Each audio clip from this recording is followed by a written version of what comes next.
Hey guys, enjoy these new 20 stories. We hope you enjoy them. Let us know your thoughts. And as always, most of you listening aren't subscribed, so please smash that subscribe button and hit that like button too. It's free and does so much for us. We're forever grateful. Now to the stories.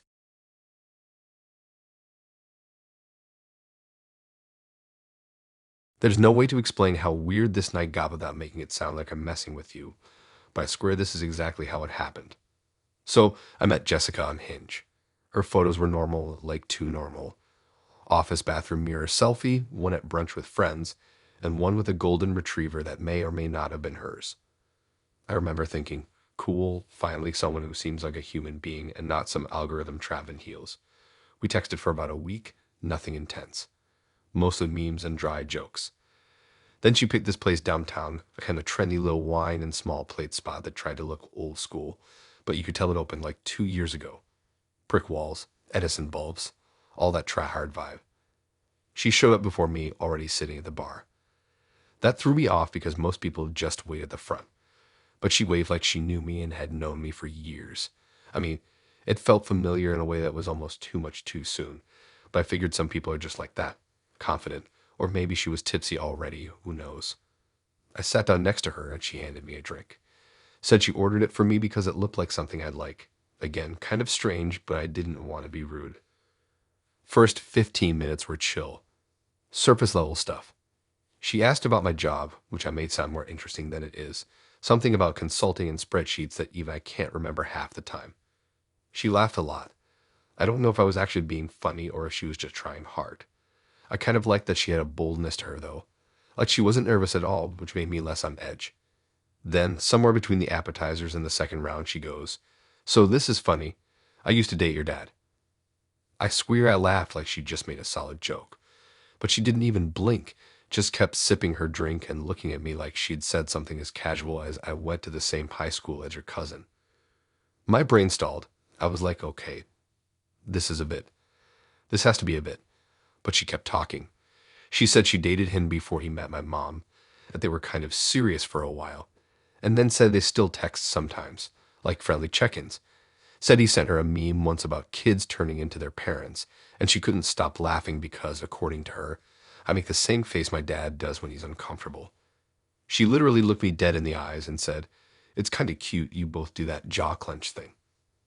I didn't know how to react. You ever have a moment where you're so thrown off you just go autopilot? I just nodded like I understood some kind of inside joke and took a big drink. Then I asked her how they met, even though I didn't want to know. She said they met at a summer job when she was like 21 and he was a little older, which didn't help clarify anything because my dad's 53 now and that leaves way too much math for my taste. I asked if she knew who I was when we matched. She said she recognized the last name but didn't put it together until she stalked my Instagram and saw a family photo. Said it was a weird surprise but not a deal breaker. I didn't even know what to say at that point. What's the etiquette here? Do you thank someone for their honesty? Do you leave? I asked her if she thought it was strange. She said, yeah, a little, but she believes in fate and that maybe there's a reason people come back around. Like maybe she and my dad weren't right because she was supposed to end up with someone like me. That word, end up, hit weird. We were on a first date. I barely knew her, but she was talking like this was the sequel to a movie I hadn't seen. I finished my drink fast. She offered to get another round. I said I had to drive. I don't even drive. I took the train, but I needed an excuse to close the tab. She didn't seem offended, more like amused. Said something like, well, at least I didn't date your mom too, right? I gave a tight smile and mumbled something about work in the morning. She didn't push. Just slid off her stool and gave me a quick hug like we were college buddies who just ran into each other. On the way out, I turned and looked at her one last time and she winked. Like this was our little secret now. I walked around the block twice before I could even open my phone. I wanted to text my dad, just something like, hey, do you know a woman named Jessica? But I stopped myself. What was that even hoping for? That he'd say no and this was all some bizarre prank. That he'd say yes and launch into some story about their wild 20s. Either way, I didn't want to hear it. I went home, stared at my ceiling, then thought about deleting all my apps. I didn't. But for weeks, every time I matched with someone, I looked at their face and thought, Please don't be another person from my dad's past.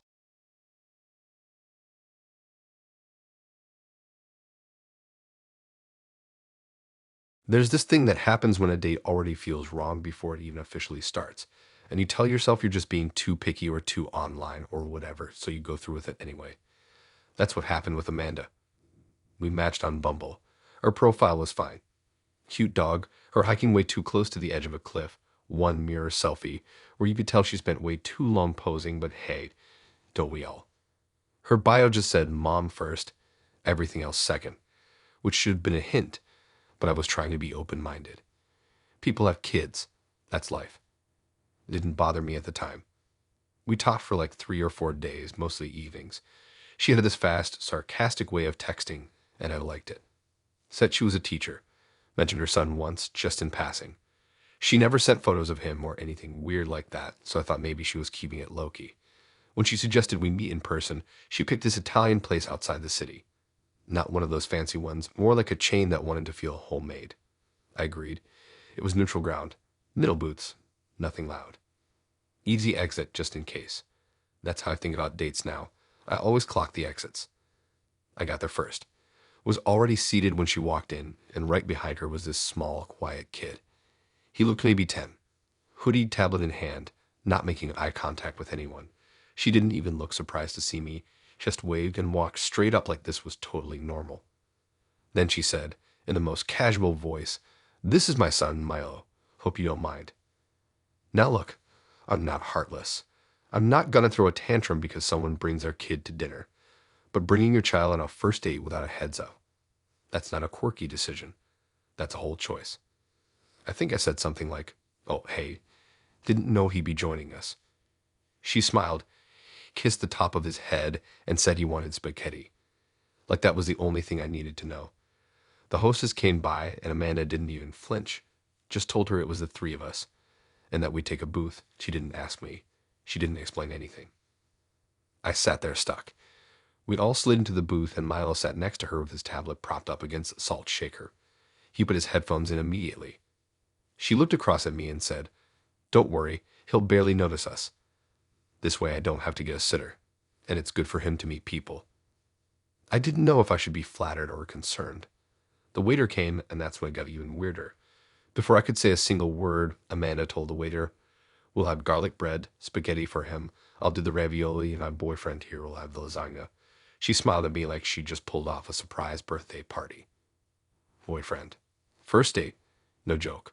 I blinked a few times, thinking I misheard. But the waiter nodded and scribbled it down like he'd heard this a million times before. I looked at Amanda, trying to read her face. Was this a joke? Was I being punked? But she didn't laugh or wink or anything. She just kept scrolling through the menu, even though she'd already ordered. The kid didn't even react. I figured he was used to this. I don't know, maybe he met a dozen guys this year. Maybe she called them all her boyfriend to make things easier. I asked, trying to sound normal, "So, does Milo come on all your dates?" She said no, not all. Just the ones that matter. I think I blacked out for a second trying to process what that even meant. She started talking about parenting like we were already in it together. How it's hard. How people don't understand the sacrifices. How she doesn't have time to waste. And look, I get that, I really do.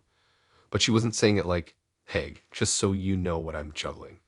She was saying it like it already signed up. Like we were planning our weekends together and I needed to know that Saturdays were for soccer games. I asked her if she always introduces her son to people this early.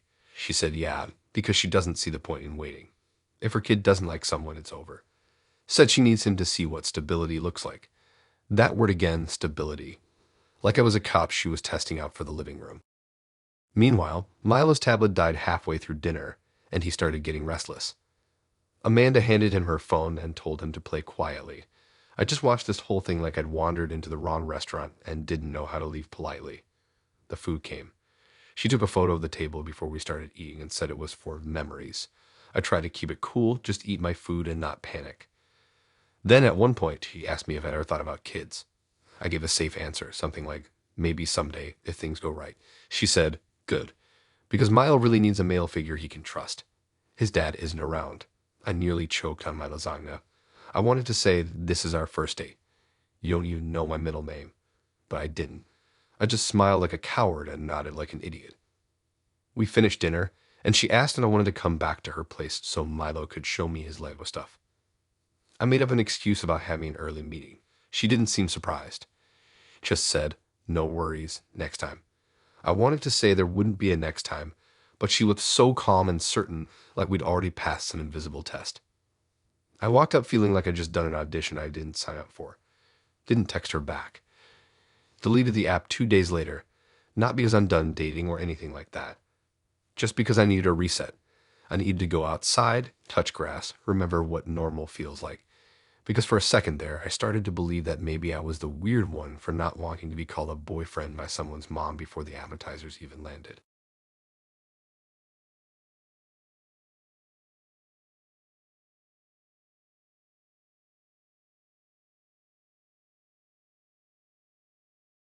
If I'm being real, I didn't even want to go on the date in the first place.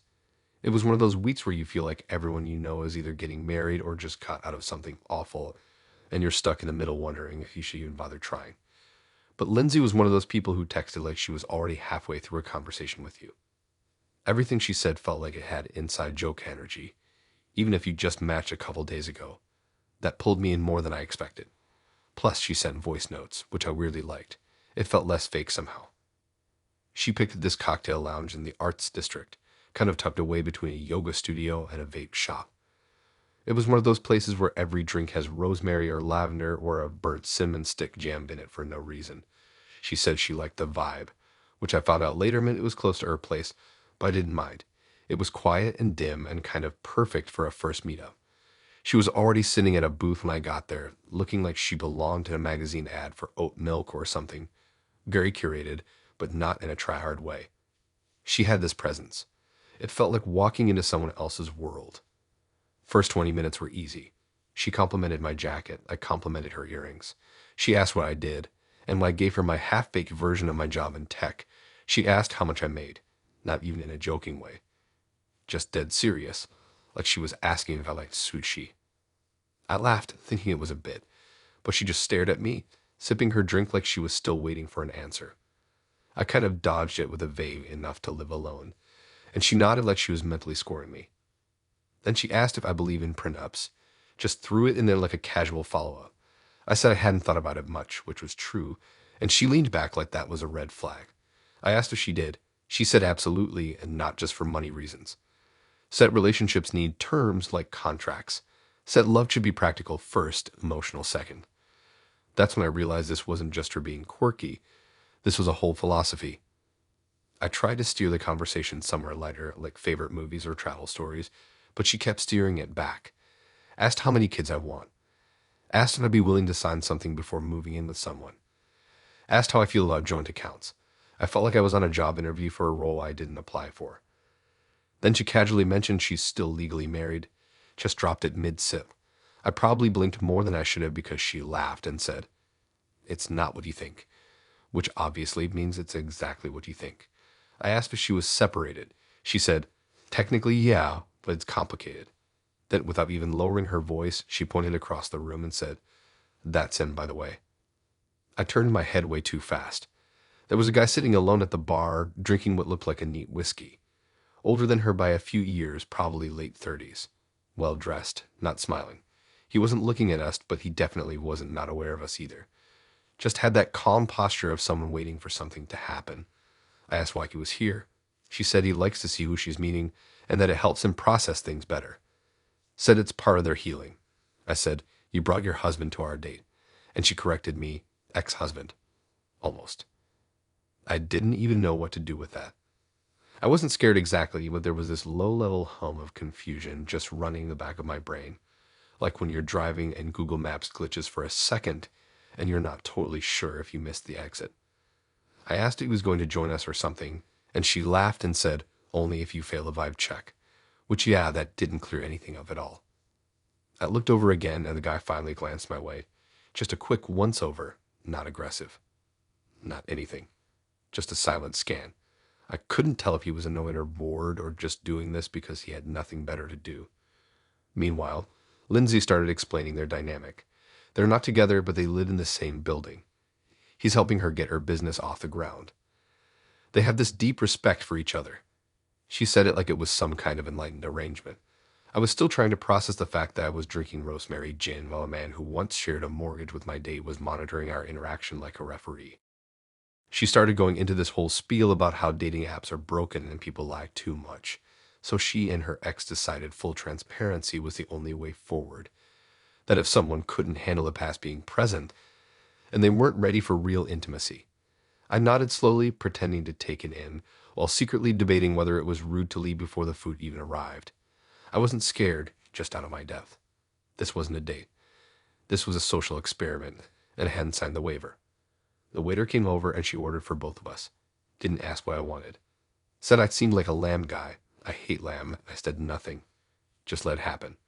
When the food came, she took a photo of the plates, tagged the restaurant in her story, and then casually said, "He follows my account, so it'd be nice." I don't even remember what we talked about after that. I just remember eating too fast, checking the time, and pretending I had a late night call for work. She didn't seem bothered, just asked if I wanted to hang out again. And when I said I wasn't sure, she said, "No pressure. We're very low pressure people." I left the bar and took the long way to the train, just to make sure the husband wasn't behind me. He wasn't. Of course he wasn't. But still, I kept looking over my shoulder, wondering how many people are out there dating in groups and calling it personal growth.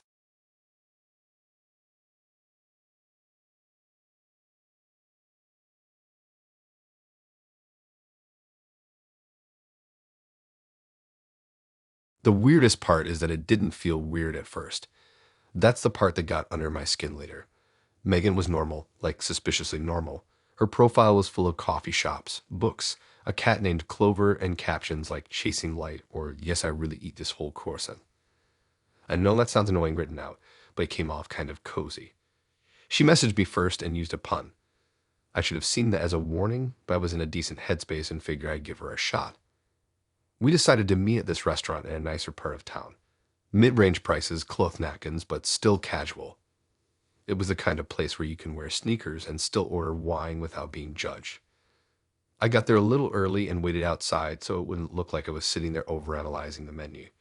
She walked up and waved with this tiny grin like she already knew what was about to happen. I remember thinking she had a very specific kind of confidence. Not loud, just quietly in control. That didn't seem bad at the time. We sat down and she immediately took the lead. Right away. She asked the waiter if we could get sparkling water instead of still, asked for a booth instead of a table. And when I glanced at the menu, she was like, "Don't worry, I've got it." I thought she meant she'd help with suggestions, but no. She straight up ordered for both of us. Said she'd already read the reviews and knew what was good. I laughed because I didn't want to look thrown off, like I was. I hadn't even opened the menu yet. She told the waiter I have the seared salmon with truffle mash and she'd get the grilled octopus with lemon something. She looked back at me and said, "You seem like a salmon guy." I nodded like that meant something. I don't even know if I like salmon that much. But okay, I was trying to stay open-minded. Some people are just assertive, and maybe that's their love language or whatever. We started talking, and it was fine at first. Books we both lied about reading, worst movies we ever paid to see, stuff like that. She was smart, no question about it. But there was something a little off. Like she didn't laugh at anything unless she said it. If I made a joke, she'd just smile like she was grating it silently. Then came the fork thing. I don't know if she noticed how I was holding it, or if she just hated how I cut my food, but she reached over, gently took my hand, and adjusted the way I was gripping the fork. Didn't ask. Didn't say anything. Just fixed it like I was a clumsy waiter in training. Said something about European etiquette and moved on. I didn't know whether to be embarrassed or irritated, so I went with confused. I remember thinking, okay, maybe she teaches this stuff or something. After that, I got quieter. Not on purpose, really, just a little more on edge. She kept talking and I kept nodding. She asked a few questions, but they felt more like setups, like she already had answers in her head and was just waiting to see how close mine came. She asked about my family and interrupted halfway through to ask if any of them had criminal records. I said not that I know of and laughed like it was a joke. She didn't laugh, just wrote something in the notes app on her phone. I asked what that was about and she said, "I work in background screening, don't worry. I do this with everyone." I didn't fully understand what that meant, so I asked her to explain. That's when she casually told me she had already done a full background check on me. Like before the date. Not a Google search, but an actual deep dive using the tools from her job. Said it wasn't a big deal, just her way of feeling safe. Then she smiled like I should be flattered. I sat there staring at her, trying to figure out how serious she was. She started listing things she found. That I once got a speeding ticket in college. That my LinkedIn has a gap I never fixed. That I was briefly registered at an old address that wasn't mine because of a mailing error. She had notes on all of it. Not judgments, just facts. Cold, clean facts. Like it was a rental property she'd walked through and taken photos of every scratch on the wall. I asked how she got all of that. She said, "I told you it's my job. I just have access. I use it sometimes. No big deal." Except it was a big deal. I felt stripped down in this weird way. Not like exposed exactly, just already decoded. Like nothing I said on a date mattered because she'd already decided what kind of person I was based on some report. She said it made her feel more relaxed, like she could just enjoy the date without wondering if I was hiding something. I couldn't tell if that was supposed to be comforting or just a very weird form of control. I tried to joke about it, saying something like, "So you know more about me than I do." And she looked me dead in the eyes and said, "Probably. But I like what I found." That somehow made it worse, like there was no mystery left, no curiosity, just a file she skimmed and bookmarked. We ate the rest of the meal in this weird limbo where she acted totally calm and I pretended I wasn't completely freaked out. She paid the bill without asking, told me she doesn't like splitting things because it slows things down. She walked out ahead of me, didn't even look back to see if I was following. I walked with her because I didn't know what else to do. We stood outside for a bit, and she said we should do it again sometime. I nodded, said sure, but the moment she turned the corner, I blocked her number. Didn't even hesitate. I couldn't stop thinking about it for days. Not just the background check, but the whole vibe. Like she'd gone through a checklist and I passed, but barely. Like she had a system I was a test case. It wasn't just invasive, it was clinical. That's the word. Like it was some file she flagged as safe for social interaction. Now, anytime someone says they work in HR or legal compliance or anything adjacent, I pause for a second and think about salmon forks and the fact that there's probably a file somewhere with my name on it, still sitting in someone's phone, right next to a note that just says, "Talks too slow, holds fork wrong, clean record."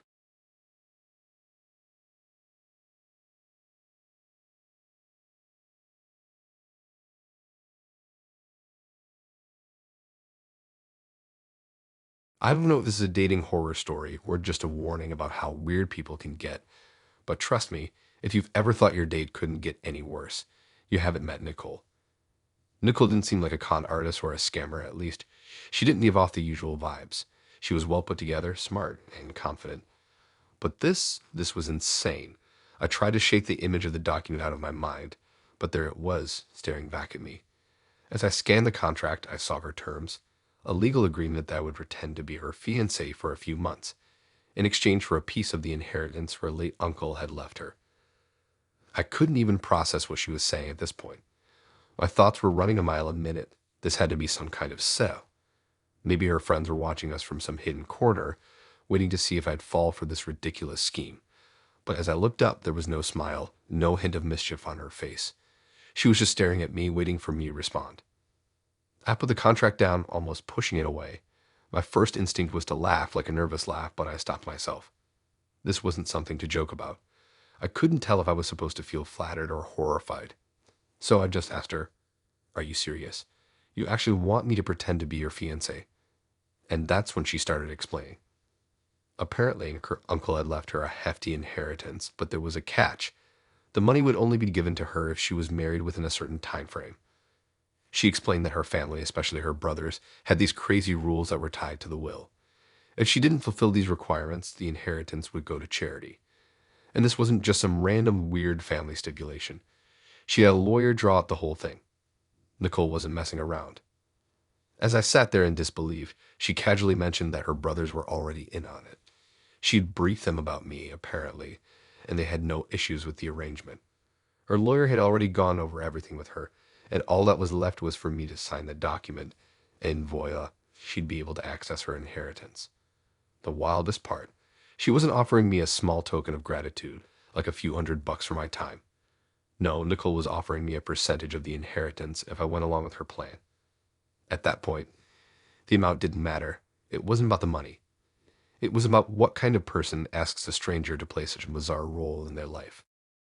I started to feel a little trapped. This whole situation felt off, like I had somehow stumbled into a movie I didn't sign up for. I could feel the pressure building in my chest. My mind raced. Could I just get up and walk out? Would she get mad? Would this turn into some kind of weird confrontation? Or would I look like the one who didn't get the joke? I kept telling myself this couldn't be happening. How could anyone be this direct, this bold on a first date? And yet there I was, sitting across from a woman who had already planned out the next few months of my life, as if we'd known each other for years. She was even talking about things like what kind of ring I should wear and where we could hold a small wedding ceremony for appearances. I didn't know what to say, so I just kept staring at the contract. I had to get out of there, but my brain couldn't catch up with my body. I felt like I was stuck in this weird, twisted version of a rom-com, but instead of falling for the quirky girl, I was being dragged into a scam. Finally, I spoke. "Look, I'm not going to sign this," I told her. My voice didn't sound like I expected it to. It wasn't filled with outrage or even confusion. It was flat, almost resigned, like I had already accepted the ridiculousness of the situation. "I don't think this is something I can do. I'm sorry, but I'm not going to pretend to be your fiancé. This is insane." Nicole didn't get mad. She didn't freak out or storm off.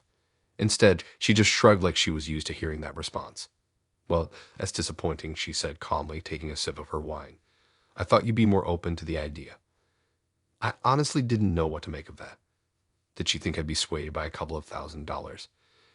Did she think everyone in her life would just go along with her schemes because she had some legal contract in front of them?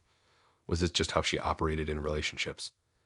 There was something about the way she said it, though, that made me think this wasn't the first time she tried this. She wasn't upset at all, just matter of fact. Like I was another guy who didn't see the big picture the way she did. And that was the strangest part. I didn't want to sit there any longer, so I decided to pay for the meal, even though she didn't ask me to. Honestly, I just wanted to get out of there. I didn't even know if I'd ever hear from her again, and I didn't care. I wasn't going to be involved in her twisted little plan, and I didn't want to know what else she might have pulled on other unsuspecting guys. I stood up, gave a tight smile, and walked out. Nicole didn't try to stop me. She didn't even ask me to reconsider. It's been a few weeks now, and I still can't shake the feeling that I narrowly escaped being dragged into some kind of messed up scheme. I don't even know if I should be mad at her or just genuinely worried for her. Maybe she thought it was all harmless, or maybe she thought I'd fall for it. Either way, I got out of there in one piece. But if you ever meet someone named Nicole and things seem a little too perfect or too easy, just remember, not all first dates are what they seem.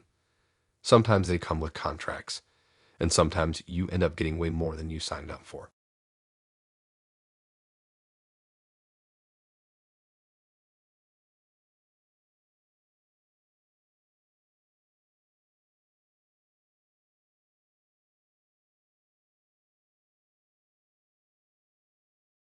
It started like one of those quiet, almost too ordinary first dates that you forget by the time you're home. You meet someone, you click, and everything's easy. But there's this sense that something is off. You can't put your finger on it, but you know you're probably not going to see this person again.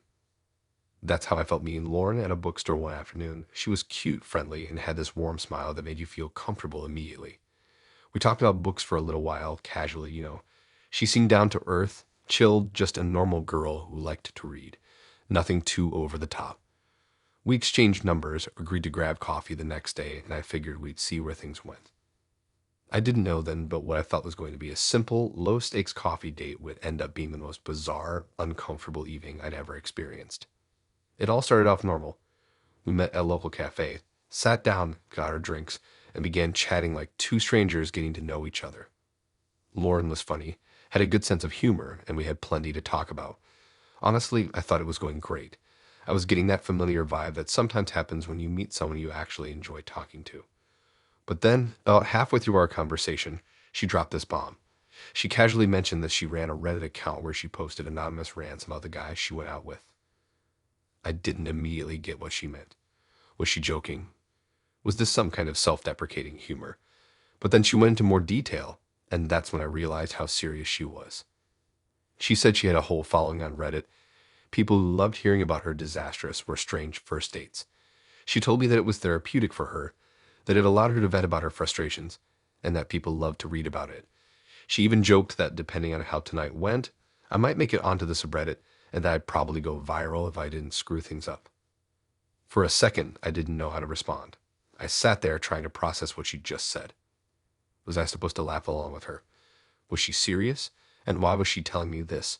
Was this some weird attempt at being upfront and transparent? Or was she trying to get some kind of reaction out of me? Then the reality said, Lauren wasn't just casually venting or having fun with a small private joke. She was telling me that my every move, my every word, was being watched by an entire online audience, and that she could potentially expose me to thousands of strangers if she didn't like how the date went. If I said something awkward, if I made a bad impression, if I did something that could be even remotely embarrassing, it could be out there for anyone to see. It felt like I was trapped in some kind of weird, twisted social experiment. I had to pause for a moment trying to figure out what I was even supposed to say. Did I act like this was normal? Did I ask her if she did this with every guy she met, or was I just the unlucky one? Was she seriously considering putting me on her Reddit page if she didn't like how the date was going? The entire idea was so offbeat and unsettling that I didn't know if I should laugh it off or walk out. But Lauren was looking at me with this kind of self-satisfied smile, like she was expecting me to either laugh along or be impressed. It was almost as if she had this sense of entitlement, as if she genuinely believed that exposing me to thousands of strangers was an acceptable form of entertainment. The idea that our date was more of a public performance than a genuine attempt to get to know each other left me in a weird spot. I sat there feeling more uncomfortable by the second, trying to play it cool. I didn't want to overreact, but my mind was spinning. Was she serious? Was I being pranked? Or was this some kind of messed up way to feel empowered? Was she trying to get revenge on all the guys who had wronged her before? Or was this just how she entertained herself? I tried to steer the conversation in another direction, but every time I spoke, it felt like she was just waiting for me to say something that would make her Reddit post more interesting. She was talking about how people on Reddit loved reading about first dates gone wrong, and how they critiqued everything from how guys dressed to how they ordered their drinks. At one point, she mentioned how a guy once asterisk got roasted asterisk for ordering a salad on their date, like that was somehow the worst thing he could do. The more she spoke about it, the more I felt this sense of dread building up in my stomach. I was no longer just talking to someone I could potentially be interested in. I was talking to someone who viewed first dates as a live performance, with me as the unwilling performer. Everything I said, everything I did was up for public commentary, and I had no say in the matter. It was like I was stuck in this weird game where the stakes were higher than I'd ever realized. As she went on about the subreddit and how people reacted to the characters she'd encountered, I could feel my anxiety rising. I wasn't sure what to do. If I called her out on it, would I come off as uptight or self-conscious? If I left the date, would I look like I was taking it too seriously or ruining the fun? The whole thing was just too much. The worst part, she wasn't even ashamed of it. There was no sense of remorse or hesitation when she explained it to me. It was just casual. She even seemed proud of the fact that she had this online following, like she was some kind of dating guru who could make or break a guy's reputation with one post. At the end of the night, I didn't know how to wrap it up. The whole evening had been so weirdly off that I felt like I was in a nightmare. I didn't know if I should call it out for being messed up or just leave and pretend this never happened. I paid for the coffee, not because I was expected to, but because I just wanted to end it. Lauren didn't seem disappointed at all. In fact, she even told me that depending on how the rest of the night went, she might write about our date and that the story could go viral. I got in my car and drove home in silence, still trying to digest what had just happened. I kept thinking about how many people might see my date on Reddit, how they'd pick apart everything I said and did. It was like I was part of a twisted reality show that I didn't sign up for. And honestly, I haven't talked to Lauren since that night. I don't think I ever will. Maybe she's a cool person, but I just can't get over the fact that she was more interested in having an audience for our date than actually getting to know me. It felt like I was just a character in her story, and I wasn't okay with that.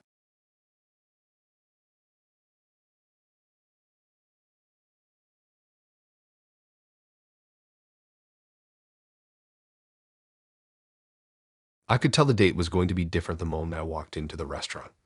I'd met Taylor on a dating app, and we'd been chatting for a few days. We seemed to have a lot in common, and she came off as confident and direct in her messages, which I liked. There was something magnetic about her energy that made me excited to meet her in person. The moment she walked into the restaurant, I knew she was even more attractive than her photos. She had this strong, confident presence, like she wasn't just someone you met for a casual drink, but someone who knew exactly what they wanted. And when she smiled at me, I swear it felt like the whole room lit up. But it didn't take long for the first sign that something was off. We sat down, ordered drinks, and started talking. I'll admit I was a little nervous.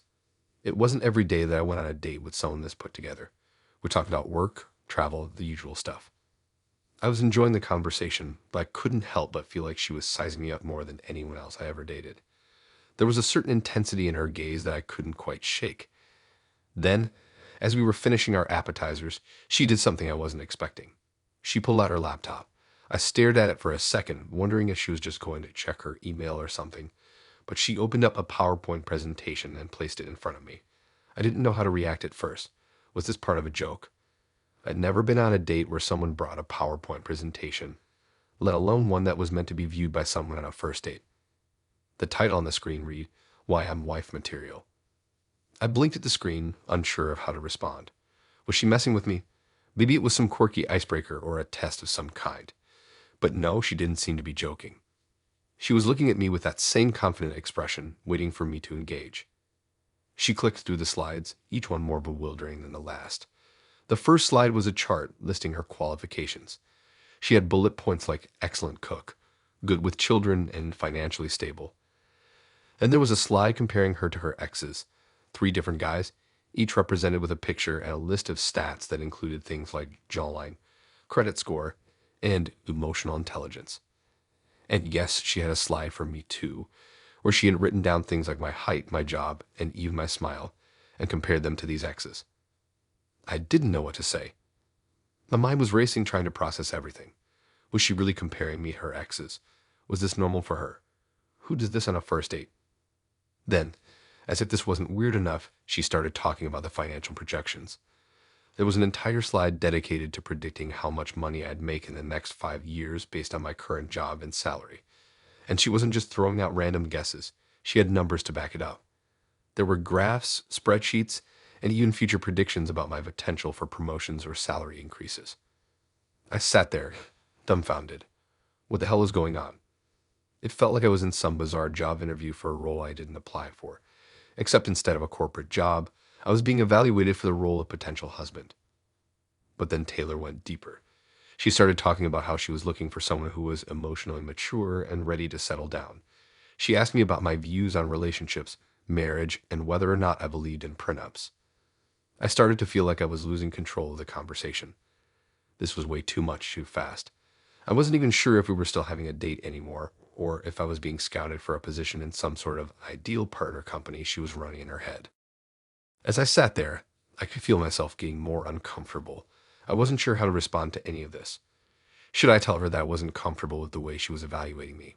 Or should I just go along with it and try to salvage the date? The pressure was building, and I felt I was suffocating in this conversation that was quickly turning into a bizarre business proposal. Taylor kept clicking through the slides. She showed me charts on compatibility, projections about our future together, and even a slide about potential problems that we might face, like kids, career decisions, and where to live. And the whole time, she was so matter-of-fact about it. It was like she was giving me an offer, not trying to get to know me. The strangest part was how calm and collected she was. There was no hesitation, no second-guessing. It felt like she was just laying out a plan and expecting me to agree. I finally interrupted her. "Wait, hold on," I said, trying to take control of the situation. "This is a lot. Don't you think this is a little premature?" Taylor looked at me like I was the one who was out of line. She didn't even flinch. "I just want to make sure we're on the same page. I'm not here to waste time. I don't do casual. I want someone who fits with my vision for the future." I didn't know what to say to that. What was I supposed to do?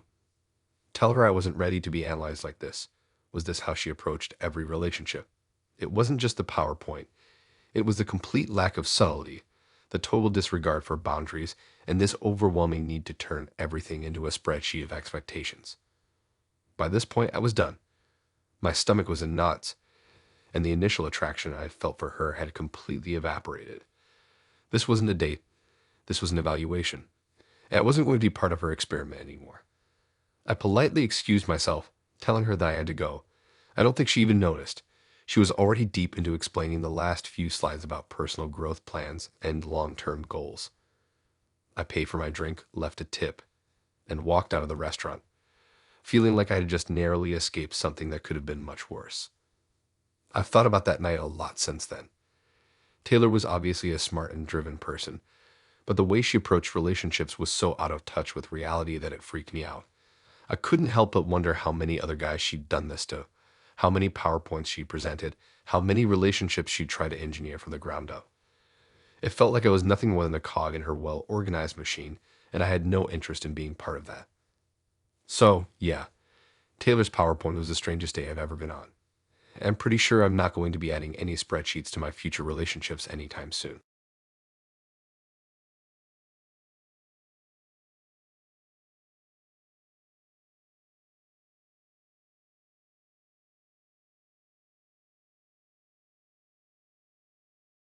I had met Jenna through a mutual friend.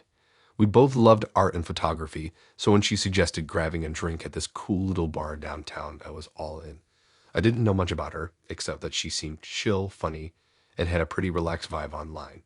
I figured it was just going to be a casual date, the kind you go on when you're not sure if it'll turn into something serious but want to enjoy the night anyway. The bar was pretty busy when I arrived. People were packed in, the music was loud but not obnoxious, and there was a warm, inviting energy in the air. I saw her right away. She was sitting at a table near the back, casually scrolling through her phone. As soon as she saw me, her face lit up, and she stood up to greet me with a hug.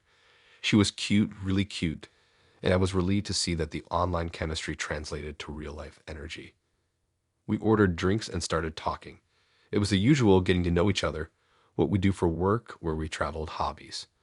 Nothing out of the ordinary, but it felt easy, which was nice. I could tell she was a little nervous at first, but after a couple of drinks, she seemed to loosen up. Then came the moment that would change the entire tone of the night. She got up to go to the bathroom, and when she came back, she was holding something in her hands. A hoodie. It wasn't hers. It was too big, and it had this faded, familiar logo on it. She casually draped it over the chair next to her and sat down. I figured it was just a jacket she had picked up, but then she said something that made my stomach tighten. I wasn't ready to let go of his energy yet, she said, her voice soft but matter of fact. I froze for a second, unsure if I had heard her right. What'd she mean by that? Was she talking about an ex? Without waiting for my confused look to settle, she added, "It's my ex's hoodie. I still wear it sometimes. I know it sounds weird, but I'm not really ready to let go of it. His energy is still with me. But don't worry, I'm emotionally available for the right person." I blinked a couple of times, unsure how to respond. My brain was scrambling for a reaction that wouldn't make me sound like a jerk, but I couldn't wrap my head around it. It felt so out of place. She was literally sitting there with her ex's hoodie, and I was just supposed to accept it as a casual detail of the night. I tried to brush it off, telling myself maybe she was just being quirky or maybe it was some emotional attachment thing she hadn't quite gotten over. Everyone has baggage, right? But the longer I sat there, the more the situation felt off. It wasn't just that she was wearing her ex's hoodie. It was that she seemed so detached from the idea of it. It was almost like she was proud of it, like it was an essential part of her identity. At first, I thought about making a joke or trying to lighten the mood, but then she hit me with something even more bizarre. I think that's why I get so emotionally attached so quickly, because I hold on to these pieces of people's energy. Like, I need to hold on to it for a while before I can fully move on, she continued, casually taking a sip of her drink. I'm just not in a place where I'm ready to let go of him yet. You get it, right? I didn't know what to say. I was sitting there processing everything she was saying, trying to understand how a hoodie, an old hoodie, was apparently the key to her emotional stability. The strangest part was how she wasn't apologizing for it. Like she wasn't even aware that this was incredibly uncomfortable to anyone else. It was like she thought I'd be completely fine with it, that it was something that should just make sense to me. I finally asked, "But you're ready to date? Like, really date someone else while still holding on to this?" She looked at me like I had asked the dumbest question in the world. Of course, I'm emotionally available. But, sometimes it's just hard to let go of certain things. She then made a gesture with her hand as if she was trying to wave away any discomfort I might be feeling. I wasn't sure if I should be concerned or just straight up confused. Was she trying to tell me that she was emotionally available, but still in love with her ex? Or was she saying that the hoodie had some magical powers that she needed to feel whole again? As the night went on, it became clearer that Jenna wasn't ready to move on from her past relationship. Everything she said kept circling back to the idea she was emotionally available for the right person, but she still needed that emotional crutch. Every few minutes, she would reach over and touch the hoodie like it was some kind of lifeline, as if it was her way of staying connected to something she couldn't let go of. I started to feel more and more uncomfortable. The longer I stayed, the more I realized that this was a conversation I wasn't prepared for on a first date. It was one thing to acknowledge past relationships, but this was something else entirely. She wasn't just mentioning her ex casually. She was inviting his presence to linger in the conversation. She was making it a part of the night, and I wasn't sure how to handle it. Eventually, I decided to wrap things up. I told her I had an early morning and needed to head out.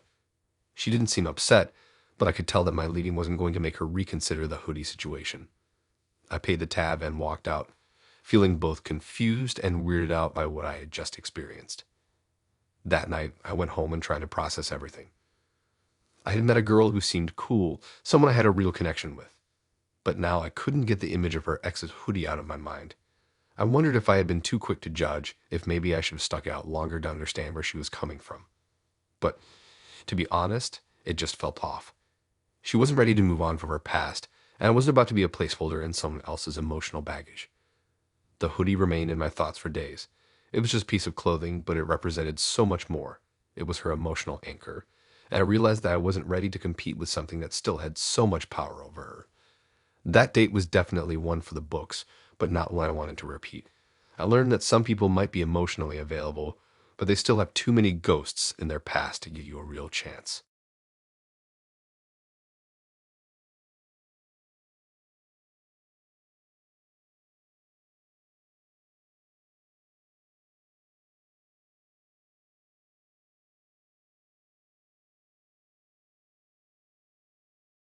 I want to know what it is about first dates that can turn into a train wreck so quickly. One minute, everything's going smoothly, and the next, you're questioning your life choices. I thought I had seen it all, but Hannah, well, she threw me a curveball that I wasn't ready for. I met Hannah through a mutual friend. We hit it off instantly in the group chat. She seemed really down to earth, passionate about the things she was into, and had this open, curious vibe about her. After a couple of days chatting, she asked if I wanted to meet up for dinner. I was excited, looking forward to what seemed like a relaxed night getting to know someone new. No pressure, just good food and conversation. When I arrived at the restaurant, I found her already seated at a corner booth. She looked just like her photos, pretty with a kind of quiet confidence that immediately put me at ease. We exchanged a few pleasantries as I sat down, and for the first 20 minutes or so, things were pretty chill. We talked about our favorite music, the places we wanted to travel to, and some of the shows we'd been watching lately. Typical first date stuff.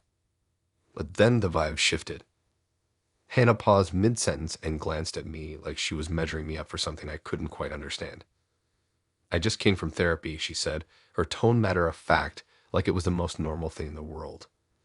I've been doing a lot of self-work lately, and I think it's important to be radically transparent, just so there's no confusion later on. I wasn't sure where this was going. It was a little sudden, but I figured I'd hear her out. People can be open about therapy, right? No big deal. I've got a list of things I've been working on, she continued, pulling out her phone and unlocking it. I thought we could go over it together. She looked up, her eyes wide with sincerity. I think it'll help us connect better. At this point, I was genuinely curious, maybe a little nervous, but mostly confused. Who brings a list of their emotional baggage to a first date? Hannah tapped on her phone a few times before sliding it across the table to me. The screen was filled with a neat list of bullet points.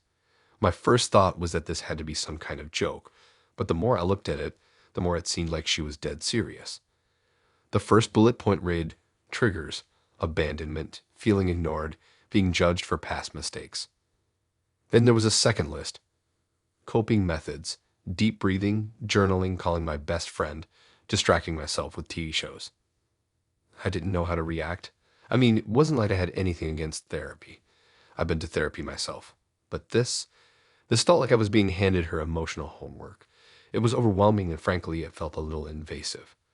But Hannah seemed so calm about it, like it was completely normal to lay this all out on a first date.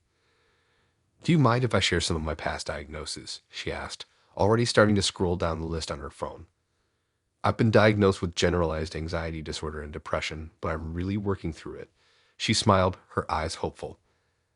I blinked, trying to digest everything she had just shared. This was way more than I was prepared for.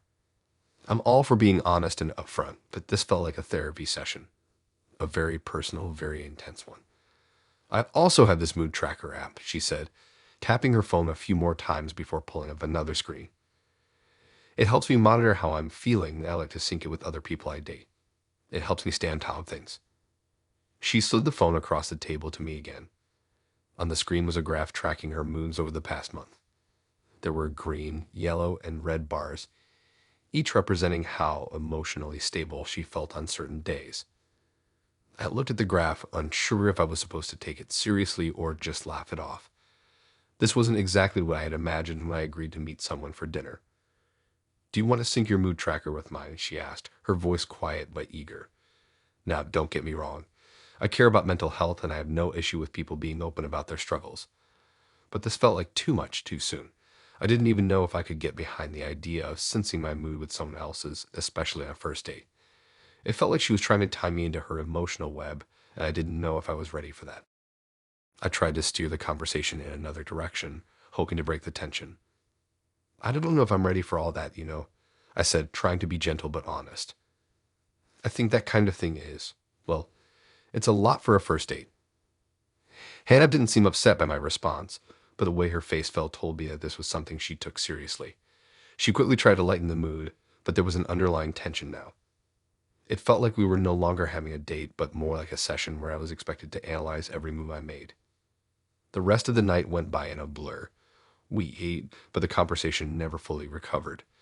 Every time I tried to get her to talk about something else, she kept steering it back to her triggers, her diagnosis, her coping strategies. It felt like I was talking to a therapy textbook, not a person. By the time we finished dessert, I could tell the night had lost its spark. I paid the bill, and as we stood up to leave, Hannah casually mentioned that she had a follow-up therapy session in 2 days.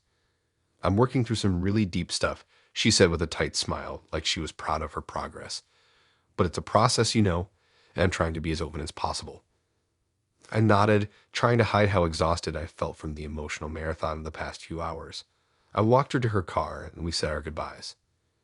As I drove home, I couldn't shake the feeling that I had just been part of something I wasn't prepared for. It wasn't that I minded her being open about her mental health, but this was something else entirely. The whole radically transparent idea. It felt like she was trying to fast forward through the process of getting to know each other, pushing all of her emotional baggage onto me without giving me a chance to catch up. I couldn't help but wonder if she had been too focused on herself and her journey, and not enough on actually connecting with someone else. It felt more like I was a part of her therapy routine than a person she was genuinely interested in. Maybe that's just how she connected with people, but for me, it felt like she was trying to fast-track intimacy in a way that wasn't healthy or natural. When I got home, I collapsed on my couch, my mind racing. Was I being too judgmental? Or was this just one of those situations where someone's emotional needs were too big for a first date? Either way, I knew one thing for sure. I wasn't ready to dive into someone else's emotional world so quickly. It wasn't the right time or the right place, and I needed to be honest with myself about what I was willing to take on.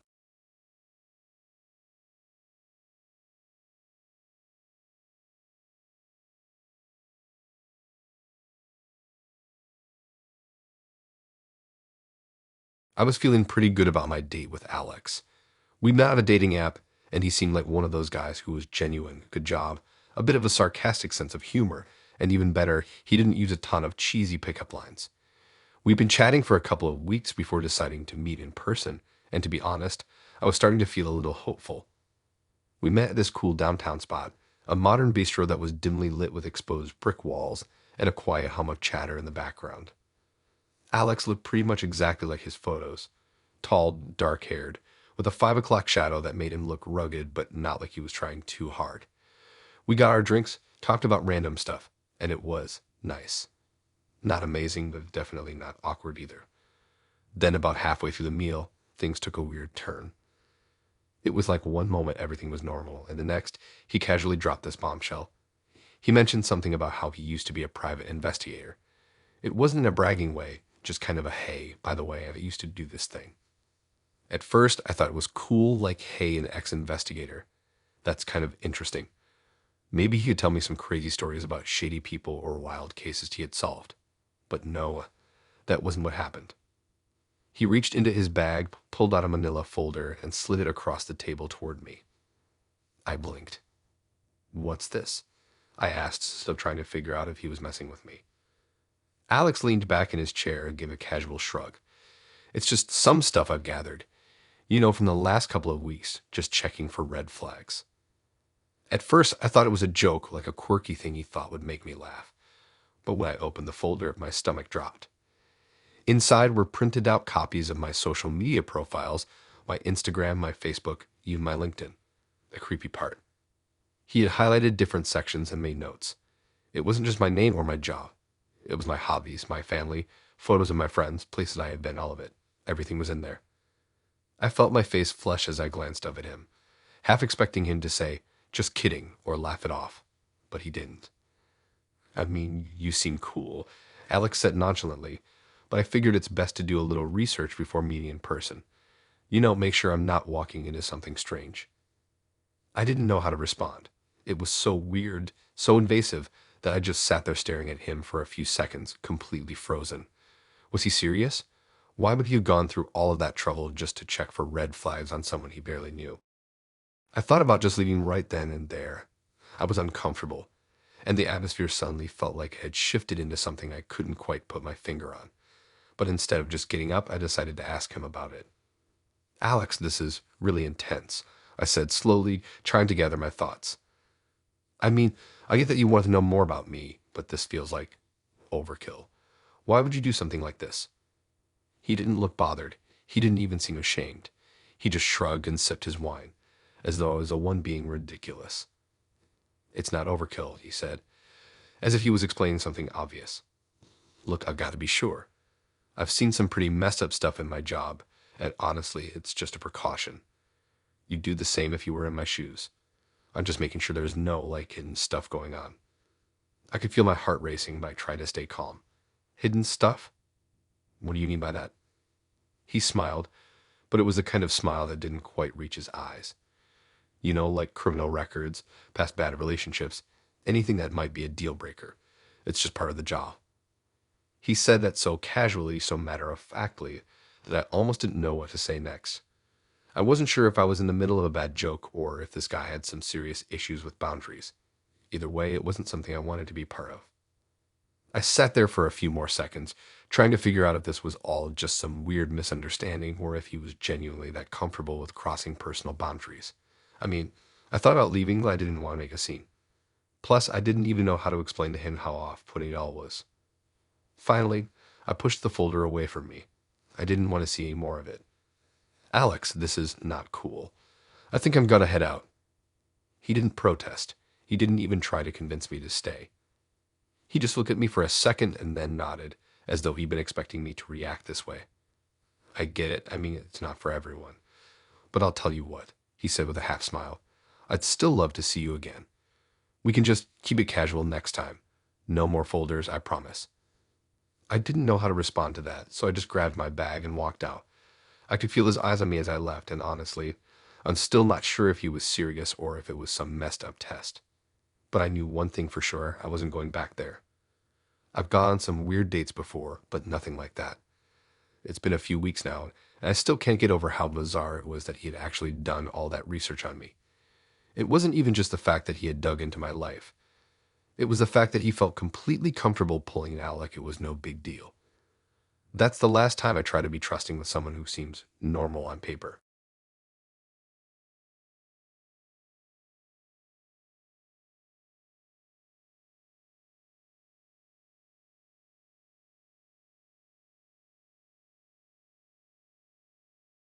I met Jessica through a mutual friend, and she seemed pretty chill at first. We both had a similar sense of humor, and we instantly clicked over our shared love of weird indie movies and sushi.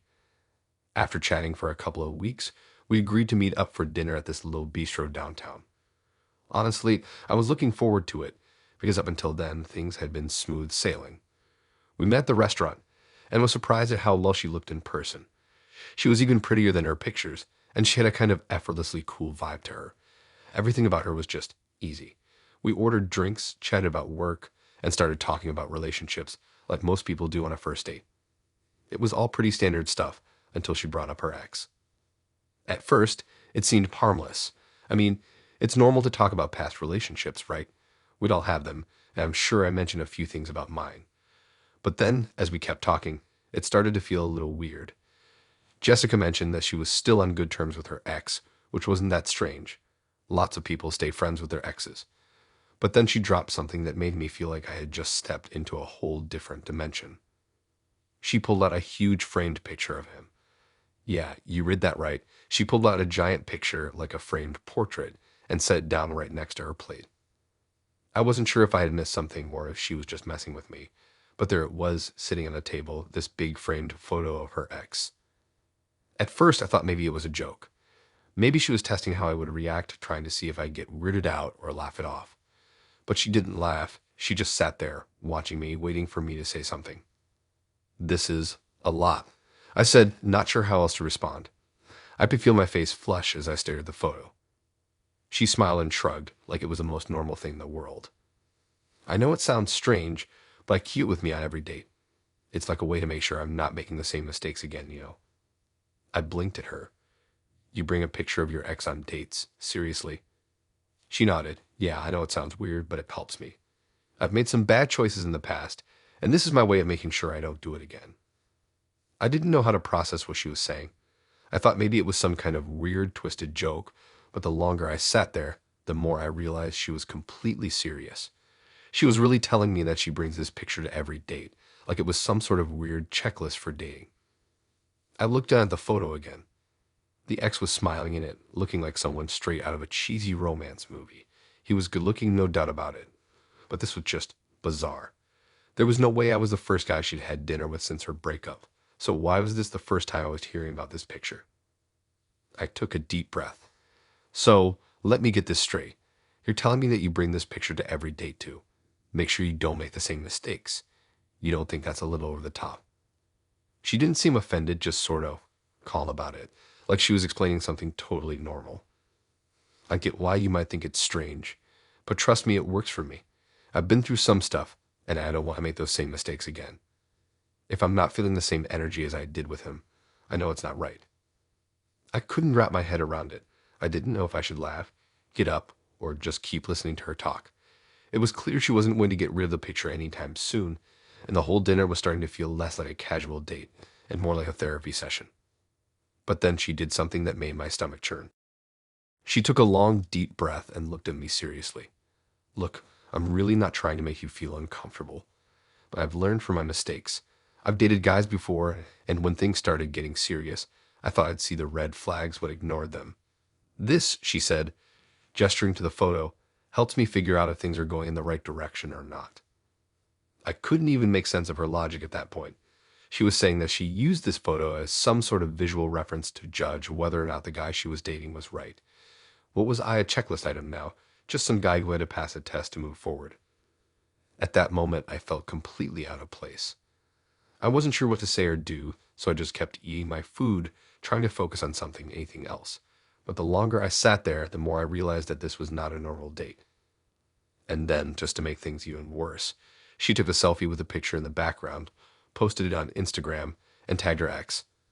I could feel my jaw drop as I watched her do it. I'm just being transparent about where I'm at, she said with a small smile, like it wasn't the most awkward thing in the world. It's part of my process. I didn't even know how to respond to that. What was I supposed to say? I was sitting at a dinner table with a woman who had a giant photo of her ex on the table, a woman who was essentially using that photo as some kind of litmus test for whether or not we could be something serious. It was all so surreal. By the time dessert came around, I had pretty much lost all interest in the date. I didn't want to be rude, so I just stayed through the rest of the meal trying to be polite. But I couldn't stop thinking about the fact that she was so fixated on her ex. When the check came, I offered to pay my half. It wasn't that I didn't want to pay, but I just felt like this whole thing had been weirdly transactional. I couldn't shake the feeling that she wasn't really interested in me as a person, just as a way to check off her emotional boxes. I paid my part and got up to leave, and she smiled at me as if nothing had happened. Thanks for understanding, she said as I walked out the door. I know it was a little weird, but I hope we can do this again sometime. I didn't know what to say, so I just smiled and nodded, but honestly, I don't think I'll ever be going out with her again. I guess it's true what they say. Some people carry their past with them in strange ways. But bringing your ex's picture on every date, that was a new level of weird I wasn't prepared for.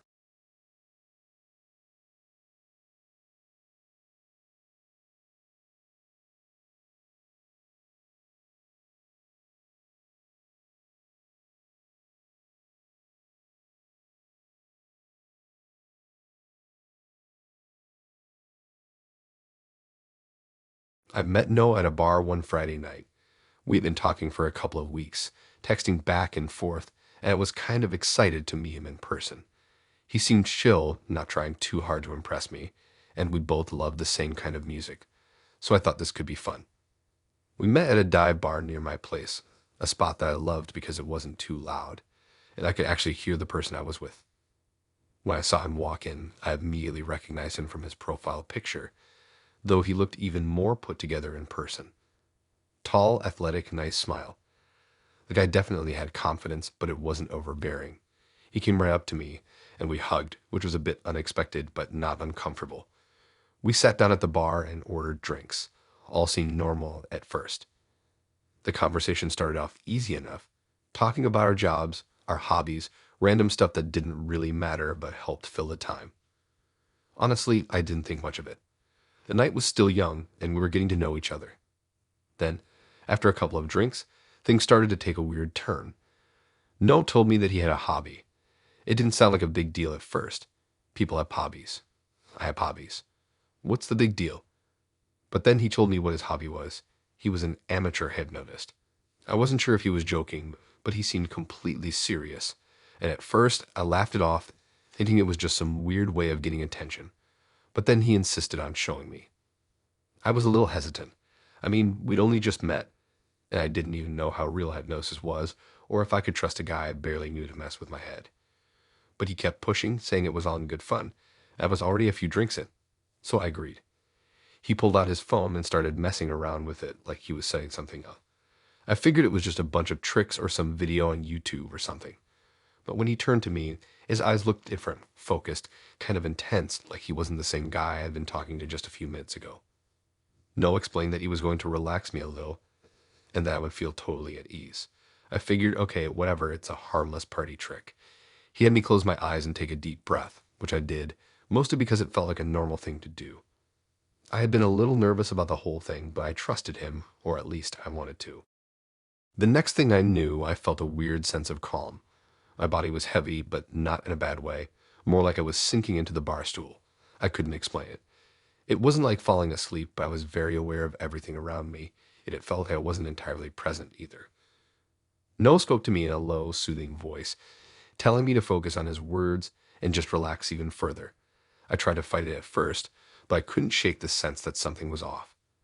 It wasn't that I was afraid or anything, but I definitely wasn't in control anymore.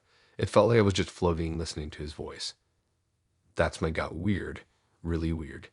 He started talking about us, about what our future together could look like. At first, I thought it was part of the hypnosis thing, like it was all scripted, but then he started making suggestions about moving in together, about having kids, about getting married. I tried to push back in my head, but I couldn't move. I was just trapped in my own mind, listening as he casually described our life together as if it was already decided.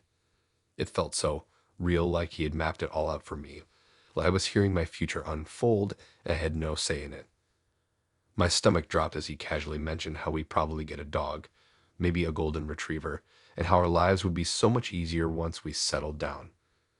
I couldn't believe what I was hearing. He didn't even know me. We'd barely talked about anything that deep, and here he was, suggesting our entire future as if he already knew everything about me. He went on and on, listing things we would do, things we would buy, and all I could do was listen.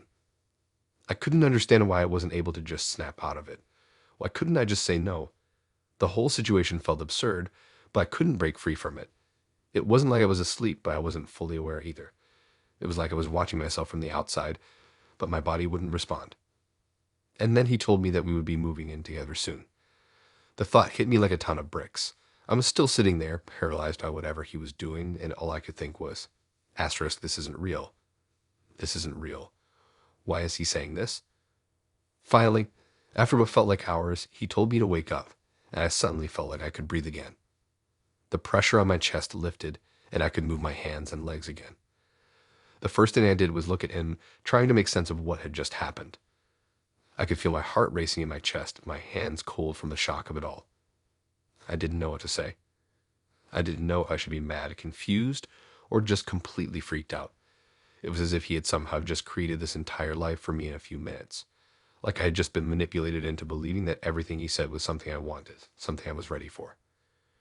Noah was sitting there, smiling, as if nothing strange had happened. "You okay?" He asked casually, as if we hadn't just talked about getting married and having kids without me even agreeing to it. "Yeah, I'm fine," I said, my voice shaky, not trusting myself to say more. I grabbed my drink and took a big gulp, just to calm myself down.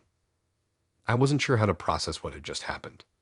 The whole thing had been so surreal, like I had lost all control over my own thoughts. I felt like I was on the verge of a panic attack, and I needed to get out of there fast. I excused myself to go to the bathroom, and by the time I came back, Noah was already checking his phone like nothing weird had happened. I told him I wasn't feeling well, and I needed to head home. He seemed disappointed, but he didn't push me to stay. That was the last time I ever saw him. I blocked him on all social media and deleted his number. I couldn't stop thinking about how easily he had taken control of my mind, even if it was just for a moment. It didn't feel like a joke anymore. It felt like manipulation, and the scariest part, I had let it happen. Looking back, I can't believe I agreed to let him hypnotize me. I didn't even know if he was really a hypnotist or just some guy who had learned a few tricks. But either way, I don't ever want to find out what else he could have made me do. I'm just glad I got out of there when I did.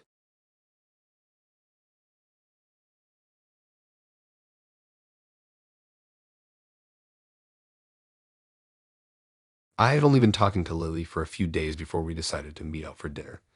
We had met on a dating app, and the conversation had been smooth. We both liked similar things: books, movies, food, and the usual stuff you talk about in the early stages of getting to know someone. I wasn't expecting anything crazy, but when I got the message from her saying she had a spot picked out for us, I was intrigued. We met at a small, cozy Italian restaurant on the outskirts of town. It was the kind of place that felt homey, with dim lighting, checkered floors, and the scent of garlic in the air. Lily looked great.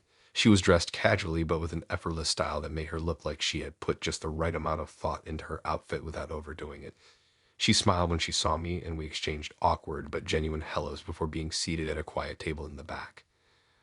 At first, everything seemed perfectly normal. We talked about our favorite places to eat, movies we watched recently, and how our week had been. The conversation felt easy, and we laughed at the usual first date jokes. But as the evening wore on, something started to feel off. It wasn't anything Lily did specifically, but there was this subtle energy I couldn't shake. We were finishing our pasta, both of us starting to slow down on our wine. That's when she casually mentioned that she was going through a divorce. I didn't think much of it at first. It's not uncommon for people to be in the middle of something personal when they start dating again. She told me it was a recent thing, that her ex had left her for another woman, and it was messy. I was sympathetic, as most people would be. I didn't expect the conversation to go much further. But then she dropped a bomb. Without any warning, Lily slid her chair back a little, reached down, and pulled out a hoodie. A hoodie that looked worn, like it had been through a lot, and something about the way she cradled it made my stomach turn. She set it down in the chair next to her, as though it was the most natural thing in the world. "I'm not ready to let go of his energy just yet," she said, her voice a little quieter now. "But I'm emotionally available for the right person, you know." I blinked, trying to process what she had just said. I wasn't sure if I heard her right. She wasn't serious, right? People don't bring their ex's hoodie to a date. They just don't. But Lily was looking at the hoodie now, her fingers lightly tracing the fabric as if she was lost in thought. I didn't know what to do with myself. Should I just pretend this was normal and keep the conversation going, or should I address it? So, I began, not really sure how to ask, "Are you saying you're still not over him? Like, is that why you brought his hoodie gear?" Lily's eyes flicked up to meet mine, and I could tell by the way she looked at me that she wasn't amused. She straightened up a little in her chair, her expression turning more serious. "Look," she said, her tone sharper now, "I'm not emotionally unavailable. I'm just not going to forget about him overnight, okay? It's not like I'm asking you to marry me. I'm just letting you know where I stand." I wasn't sure how to respond to that. On the one hand, I could understand not being completely over someone after a breakup, but bringing your ex's hoodie to a date, that was a whole new level of odd that I wasn't sure how to navigate. I glanced at the hoodie again. wondering if this was some kind of test. Was she trying to see if I'd be okay with it? Or was she genuinely not over him? I didn't know. But the more I looked at her, the more I started to feel like this wasn't going to work out. It wasn't about her going through a divorce, or even her weird attachment to the hoodie. It was the way she was handling everything. It felt like she was more focused on keeping a piece of the past than on being open to something new. Lily must have noticed my hesitation because her face tightened a little. "You think I'm crazy, don't you?" she asked, her voice suddenly softer, but there was a bite to it. "You think I can't move on?" I didn't know what to say. I didn't want to upset her, but this was starting to feel really uncomfortable. I didn't even know if I was ready to date someone who still had so much unresolved baggage. It wasn't that I didn't want to be supportive, but the whole situation felt like a red flag that I wasn't sure how to ignore. "I don't think you're crazy," I said slowly, trying to keep my tone neutral. "I just think maybe you're not really ready for this. I mean, you're still holding on to a lot of stuff. And that's okay, but I'm not sure I'm the right person for you right now." She looked at me for a moment, her lips pressed together tightly. For a second, I thought she might snap at me, but instead, she just nodded, picking up the hoodie and folding it gently, like it was the most precious thing in the world. "I get it," she said, her voice quieter now. "I really do. But I'm not going to just forget about him because I'm on a date with someone new. That's not how it works. I need to make sure I'm not making the same mistakes again." I didn't know how to respond. Part of me wanted to tell her that maybe she should take some time for herself, that she needed to heal before getting involved with anyone else. But then again, it wasn't my place to tell her what to do. I wasn't her therapist or her friend. Hell, I barely knew her. So, I said, shifting in my seat, trying to keep things light, "Maybe we should just call it a night." Lily looked at me for a moment, her eyes still locked on the hoodie, and then she nodded again. "Yeah," she said. "That's probably a good idea." I didn't know if she was disappointed or just resigned to the fact that things weren't going the way she'd hoped. Either way, I was relieved that the night was ending. I paid for the meal, and we both stood up. Lily took one last look at the hoodie before putting it in her bag, and we left the restaurant in silence. As I walked away, I couldn't help but feel a little bit sad for her, but also a little bit relieved that I had gotten out of there without having to get too deep into the whole mess of it. I mean, who brings their ex's hoodie on a date? That's not normal. Maybe she was just looking for closure, or maybe she wasn't ready to let go of something that had clearly left her scarred. But whatever the reason, I knew that I couldn't stick around to find out. Some things I guessed you just can't fix.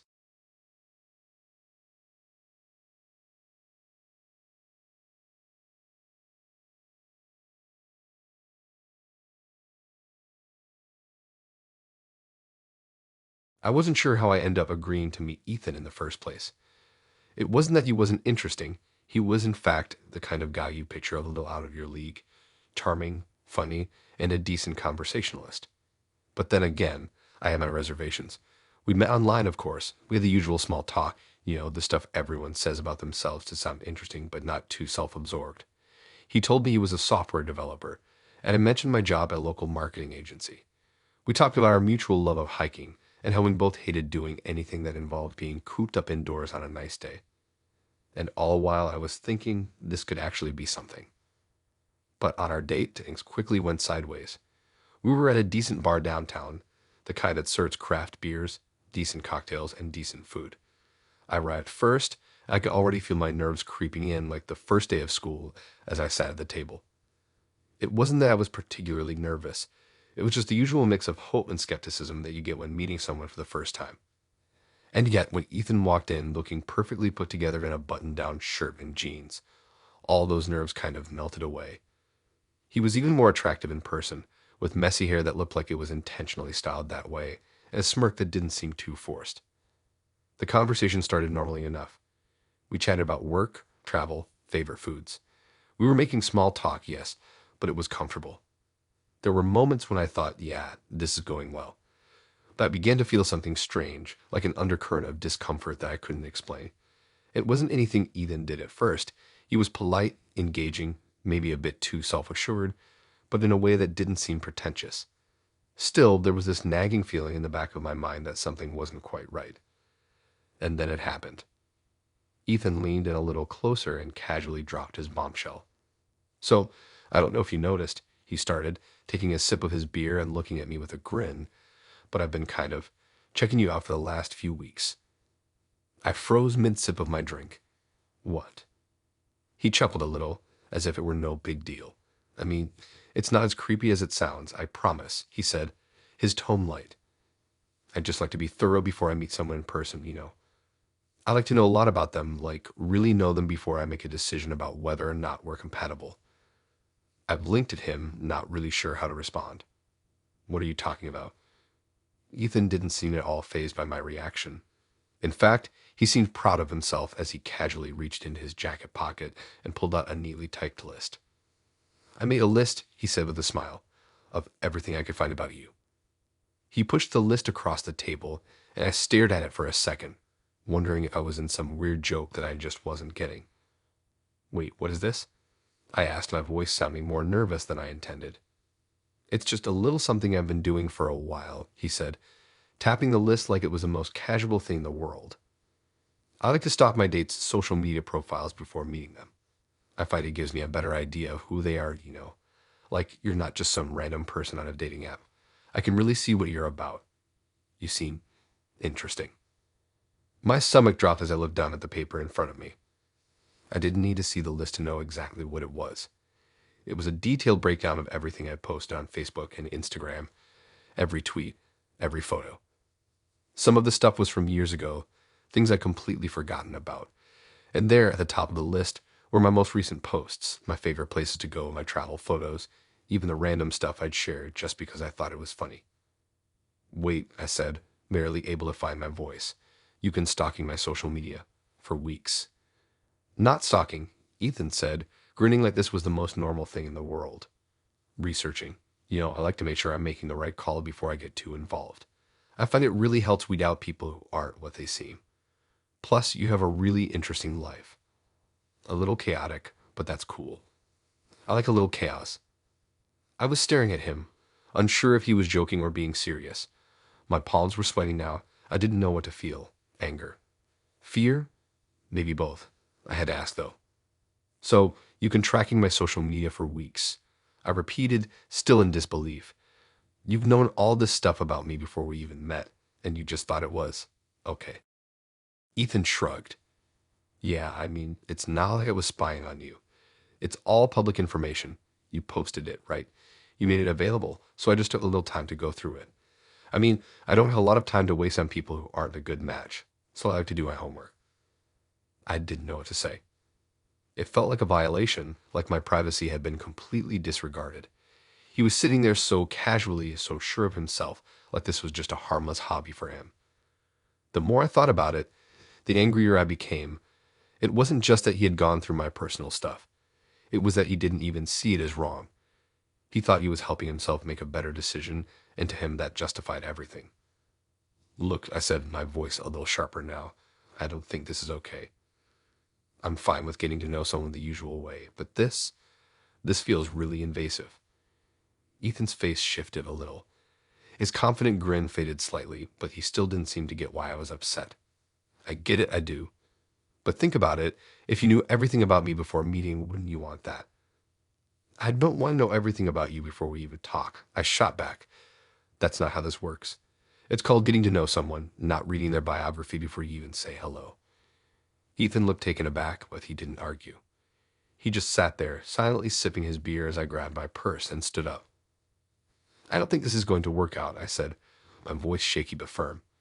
I can't date someone who doesn't respect my privacy. He didn't protest. He didn't try to convince me otherwise.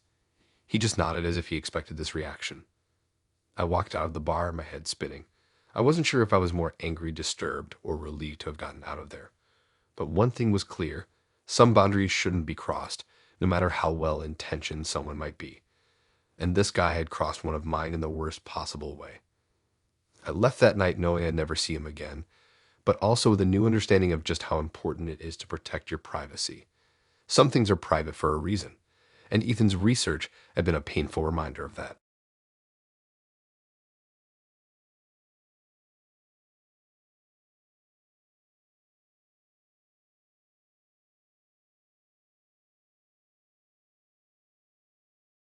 You know how sometimes a date starts off really well, and you almost start thinking it could go somewhere. That's what happened with Jack. We met through a mutual friend, and honestly, I wasn't expecting anything serious. I mean, I hadn't been on many dates recently. Jack seemed like a nice enough guy. He was funny, easy to talk to, and I liked that he wasn't overly pushy.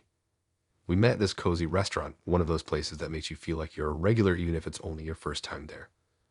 For the first 45 minutes, we just talked about random stuff. Work, hobbies, movies, whatever came to mind. It was a pretty chill vibe, and I figured we were both enjoying it. Honestly, there was nothing strange about the evening.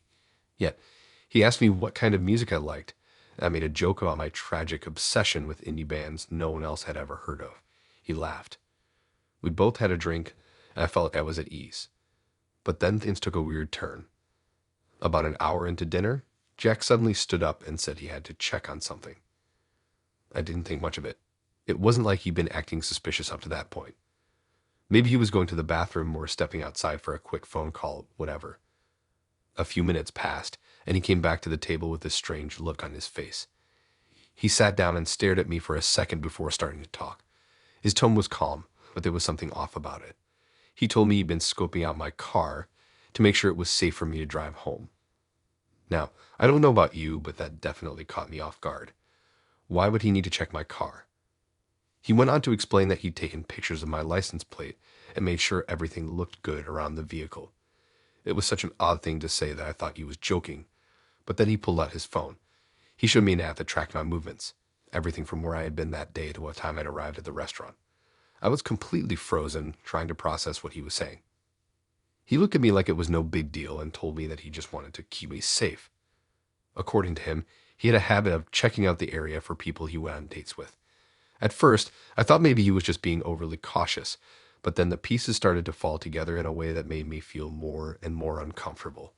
He didn't just look at the area around the restaurant. He knew where I'd been every day this week, where I worked, where I went after work, even what time I left my house that morning. I was still sitting there trying to figure out how I felt about the whole situation. Part of me was thinking, maybe I'm just overreacting. Maybe he's just a little too intense. But then I realized something. He wasn't acting like someone who was just cautious. He wasn't acting like someone who was trying to look out for me. It was starting to feel like he was controlling everything. I started to feel my heart rate pick up. I wanted to get out of there, but I didn't know how to get out of it without making things worse. He didn't seem like a bad person, not really. But the more he talked, the more I started feeling trapped. He casually mentioned that he'd been keeping tabs on me ever since we'd matched on the dating app. I asked him how long he'd been tracking me, and he said he'd been doing it since the moment we matched, just to make sure everything checked out. He wasn't even pretending to hide it at this point. It was like he was so used to doing this that he didn't even realize how creepy it sounded. And then, to make it worse, he said something that still gives me chills. I just wanted to make sure you were who you said you were, he told me. A lot of people lie online, and I like to make sure I'm not wasting my time on someone who's hiding something. I wanted to get up and leave, but I didn't want to make a scene. I looked around the restaurant, hoping someone would notice how uncomfortable I was, but no one seemed to be paying attention. My mind was racing. Was he going to follow me home? Was he going to show up at my work tomorrow? Would he know that I didn't? He kept scrolling through the app on his phone, showing me the places I had been and why I'd been there. It was like I was looking at a detailed map of my life, and I had no idea how he had all this information. I knew I had to leave. There was no way I could sit through this meal any longer. I tried to make an excuse to leave, but he wouldn't stop talking about keeping me safe. I felt like I couldn't breathe. I wanted to get away from him, but I didn't want to make him angry. Finally, after what felt like an eternity, I said something about needing to get up early the next day. He didn't fight it. He just smiled, said it was fine, and offered to walk me to my car. I could feel my stomach twist as I tried to walk away from him. I wanted to look back to see if he was following me, but I didn't. I just kept walking. That night, I couldn't stop thinking about the whole situation. I didn't know if I should tell anyone about what happened. Was I overreacting? Was he really just trying to help, or was I just another person to add to this strange obsession? Either way, I never talked to him again.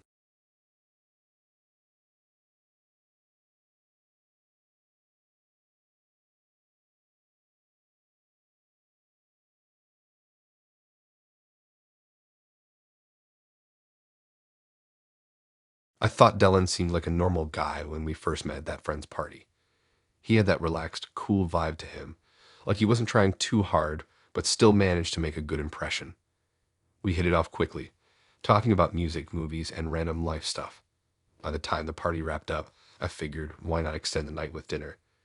He was easy to talk to, and I didn't really think there was anything off about him at all. We decided to go to a small diner down the street, nothing fancy, but the kind of place where you can actually hear each other talk and not feel rushed. When we got there, it was a little quieter than I expected, and the conversation flowed easily. He had a dry sense of humor, and I liked how he didn't try to force things.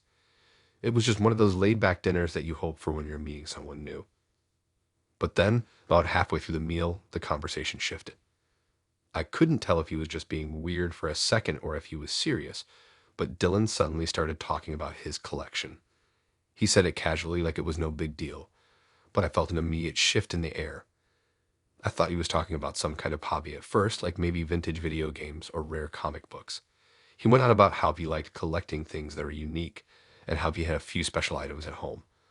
I half-jokingly asked if he was one of those people who hoards everything from their childhood, thinking he'd laugh it off. But instead, he went into way more detail than I expected. Without missing a beat, Dylan pulled out his phone and started scrolling through it like he was searching for something. I didn't think much of it at first, just assuming he was looking for pictures of his cool stuff. When he finally found what he was looking for, he turned the screen toward me and my stomach dropped. There they were, pictures of dolls, but not just any dolls. They were incredibly lifelike, almost disturbingly so. At first, I thought maybe they were just highly detailed collector's items, like something you'd see in an antique store or a museum. But as I looked closer, I realized these dolls weren't just regular old porcelain figurines. They had expressions, details in their eyes, and outfits that seemed too personal. I asked Dylan about them, trying to stay calm. He leaned back in his seat with a grin, clearly proud of his collection. And that's when he casually mentioned that some of those dolls weren't from antique stores or eBay. No, he had taken a few of them from his previous dates. He just collected them as souvenirs, he said, to remember the night. I felt the blood drain from my face. I had no idea how to process that. He said it like it was nothing, like he was telling me about a hobby he was passionate about, collecting rare action figures or sports memorabilia. But this was different. There was something so unsettling about the way he said it, the casualness of it all. The dolls weren't just objects to him. They were mementos of his time with these women. I tried to keep my voice steady as I asked him what he meant by taking them. Was he talking about stealing them? He shrugged like it was the most normal thing in the world. Yeah, sometimes they just leave stuff behind. It's a way to remember the date. He went on to tell me that he had a few dolls from previous women. Dolls that had belonged to them, or that they'd had in their homes, but that they just left behind during the date. He told me he rescued them. I had no idea how to respond. It sounded so absurd that I almost thought he was joking, but the dead serious look on his face made it clear he wasn't. I tried to brush it off as a weird quirk, but the more he talked, the more uncomfortable I felt. He mentioned how he had once borrowed a doll from a woman he'd gone on a couple of dates with. It wasn't even the fact that he had taken it. It was the way he talked about it like it was a normal thing to do, as if he'd done it countless times. And the worst part, he didn't see anything wrong with it. I sat there processing what he said. I wanted to laugh it off, but something about the whole thing just felt wrong. He wasn't apologetic. He wasn't acknowledging that maybe it was a little strange or intrusive. To him, it was just his thing. And that, to me, was the creepiest part. At that point, I knew I needed to get out of there. I was sitting across from someone who literally saw nothing wrong with keeping a doll from each of his dates. And honestly, the more he talked about it, the more I felt like I was in the middle of a horror movie. I tried to make an excuse to leave. I had an early meeting the next day. But Dylan didn't seem to pick up on the fact that I wanted to end the date. He kept talking about how special his dolls were to him, how they represented these great memories, and how he had so many more back at his apartment. The whole thing was starting to feel suffocating. I couldn't even focus on my food anymore. I just wanted out. I had no idea how to make a graceful exit, so I just paid the bill and stood up, saying I had to go. He seemed disappointed, but honestly, I didn't care. I walked out of the diner, barely able to contain the rising panic inside me. I didn't even say goodbye. I blocked his number that night. I've never been so grateful to have walked away from a date in my life. It wasn't just that he had a creepy hobby. It was that he thought it was normal. And that thought has stuck with me ever since. Who else had he taken dolls from? How many women had been part of his weird collection? As weird as it sounds, I still wonder if some of the people he had dated ever realized that their personal items, especially those dolls, were missing. That's the thing that still bothers me the most, if they even knew.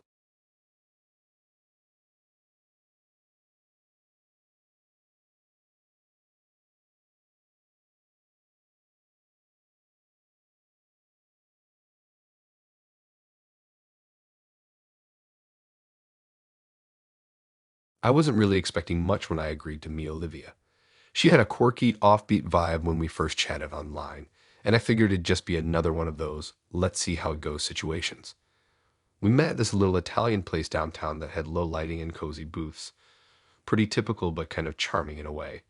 She had this easy, confident smile and a kind of dry sense of humor that I liked immediately. We talked of all kinds of things: the movies we liked, the crazy stuff we'd done in college, and just the general nonsense people talk about on a first date when they're trying to figure each other out. But honestly, it wasn't long before things started to take a weird turn. We were both eating dessert. She was having tiramisu, and I was trying to finish off my chocolate mouse. The conversation had been flowing pretty easily until Olivia asked me a weird question about whether or not I was into self-improvement books. I said I wasn't really the type to read them, but that I did like reading for fun. That's when she suddenly stopped mid-bite, put her fork down, and looked at me all serious. It was so sudden that it threw me off a bit. She reached into her bag and, without saying much, pulled out this notebook. It looked like one of those thick, worn leather journals that people keep for deep thoughts. I thought maybe she was into journaling, and I wasn't totally surprised when she opened it up and started flipping through the pages.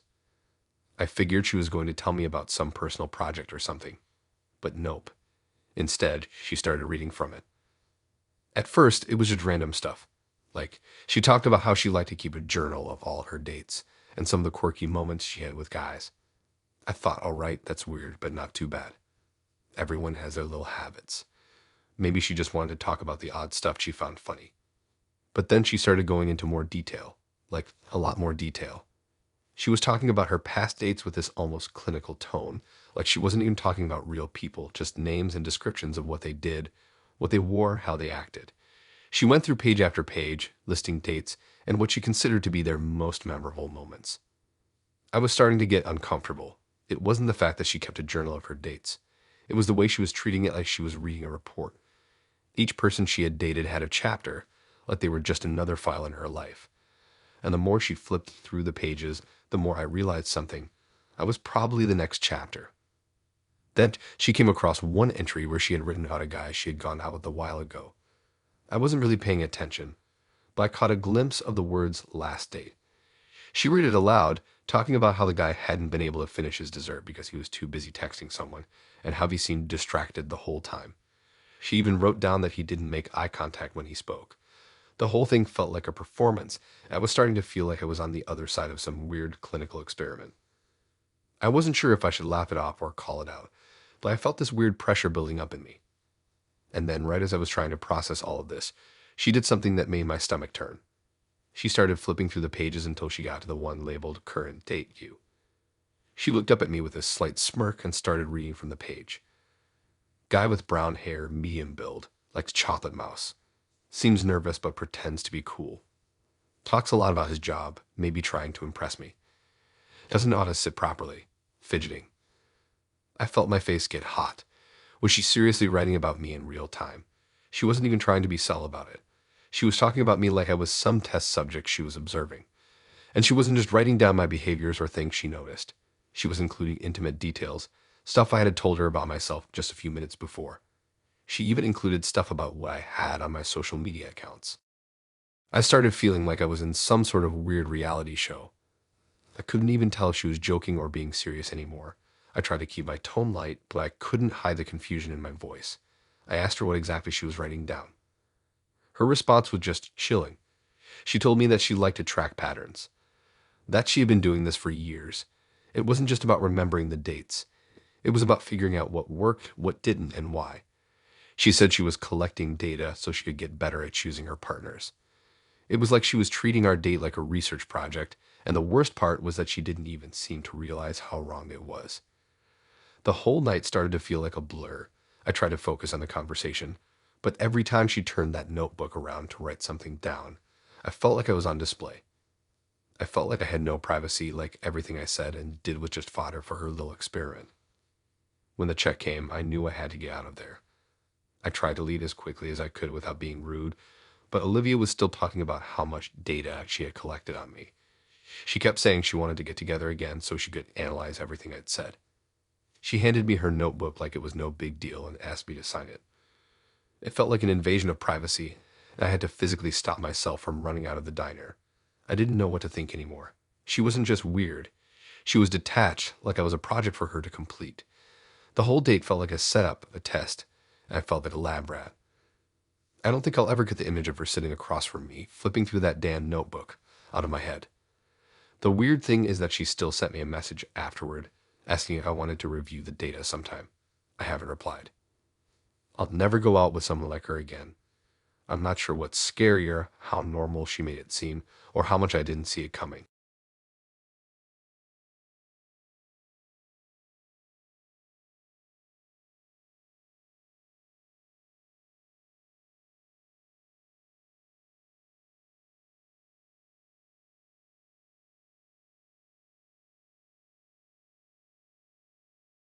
The night started out like any other date. I met Tom through a mutual friend at a small but trendy restaurant. He had that smooth, easygoing vibe that made it clear he was a pro at dating. You know, a type, charming but not overbearing. We hit it off right away, talking about everything under the sun, from movies to our favorite foods. The night felt easy, like we were already friends, and honestly, I was enjoying it. About halfway through the dinner, though, something shifted. It wasn't obvious at first, just a small change in his tone. He started asking questions that seemed off, not the typical "what do you do for a living?" or "where did you grow up?" but things that felt a little too personal. He leaned in, a playful smile on his face, and asked, "So, where does your family live?" It wasn't so much the question itself that threw me off, but the way he asked it. It was almost like he already knew the answer, just waiting for me to confirm it. I gave him a basic answer, just saying they lived in the suburbs a few miles away. But then he dug deeper. "And your parents? Are they still living in that same house you grew up in?" I froze. How did he know I grew up in the same house? I hadn't told him. "Yeah, they are," I answered, trying to brush it off, but it felt like a weird vibe was creeping into the conversation. Then it got even stranger. "What about your siblings? I bet they've moved out, right?" He didn't seem to be asking out of curiosity, more like he was digging for details. I tried to laugh it off, but my skin was starting to feel tight. "Yeah, they live in different cities now," I replied, hoping that would shut it down. But no, he kept going. "Where did you all go on vacation last summer? You and your family seem like the type to do big trips, right?" I hadn't mentioned anything about my family's vacations. I'm usually pretty private about stuff like that. The fact that he was asking questions that felt so specific about my personal life left me unsettled, but I didn't want to be rude, so I told him we went to the beach. But then came the moment that truly made my stomach flip. He casually reached for his phone, unlocked it, and slid it across the table toward me. "I actually have some pictures of your family," he said, like it was no big deal. At first, I thought I must have misheard him. I glanced at the phone, and there on the screen were pictures of my parents, ones I posted a long time ago on my social media accounts.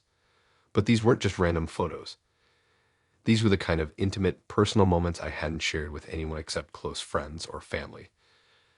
There was a picture of my dad at a barbecue from a couple of summers ago, my mom and I at a family reunion, and even a candid shot of my brother and I at a holiday party.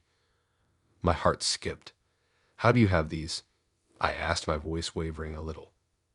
Tom just smiled, that same calm smile that didn't quite reach his eyes. "I have a special skill for finding things out about people," he said matter-of-factly. "I like to make sure the people I'm around are safe. You can never be too careful, right?" I forced a laugh, but didn't feel genuine. I tried to play it cool, but the hairs on the back of my neck were standing up. I didn't even know how to react. This wasn't normal. Why would he be showing me this? I sat back in my seat, trying to get my bearings, and just when I thought the weirdness might pass, he dropped the bombshell. "I know where you live," he said, his voice still calm, as if we were talking about something trivial. I froze again, feeling the blood drain from my face. What? I couldn't even process it at first. "Yeah," he continued, looking at me with that same unsettling smile. "I checked your address on your public records. You live in a nice little apartment, right?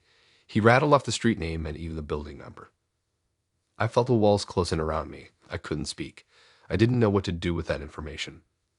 I had never mentioned my apartment or any specifics about where I lived. I don't even put my address on social media. It hit me like a ton of bricks. Tom had been stalking me. Not in obvious, I'm following you around kind of way, but in a quiet, unsettling way. He'd been watching me from a distance, collecting details from my online presence, piece by piece, until he knew everything there was to know. I started to say, but I couldn't find the words. I had no idea how to respond to this. Tom tilted his head slightly like he was studying my reaction. I just want to make sure you're safe. It's a crazy world out there, you know. But all I could think was how crazy he was. I was sitting across from someone who had basically turned my life into his personal research project. My whole body felt tight, like I was locked in a room with no escape. Why would you do this? I finally managed to ask, my voice shaking. I just like knowing things, he replied, as though it was the most natural thing in the world. It's not a big deal. You're fine. I'm just making sure you're safe, that's all. I knew then that this wasn't a harmless quirk. This was stalking, plain and simple. He had gotten too close to my life, too deep into my personal business, and I didn't feel safe anymore. My mind raced with 100 questions. What else had he found out about me? How long had he been watching me? I excused myself as quickly as I could, the need to escape overwhelming any politeness I had left.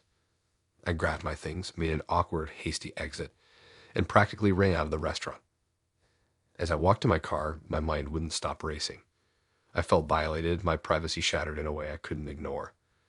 That night, I went home, locked all my doors, and spent hours checking my social media accounts. I removed pictures, deleted old posts, and tried to do everything I could to erase my digital footprint. I blocked Tal and everything in hope I'd never hear from him again. But what scared me the most was how easily he'd gotten all that information, how easily he'd weaved himself into my life without me ever noticing. I've met a lot of people in my time, but never anyone who made me feel so hunted. And honestly, I don't think I'll ever trust someone the same way again.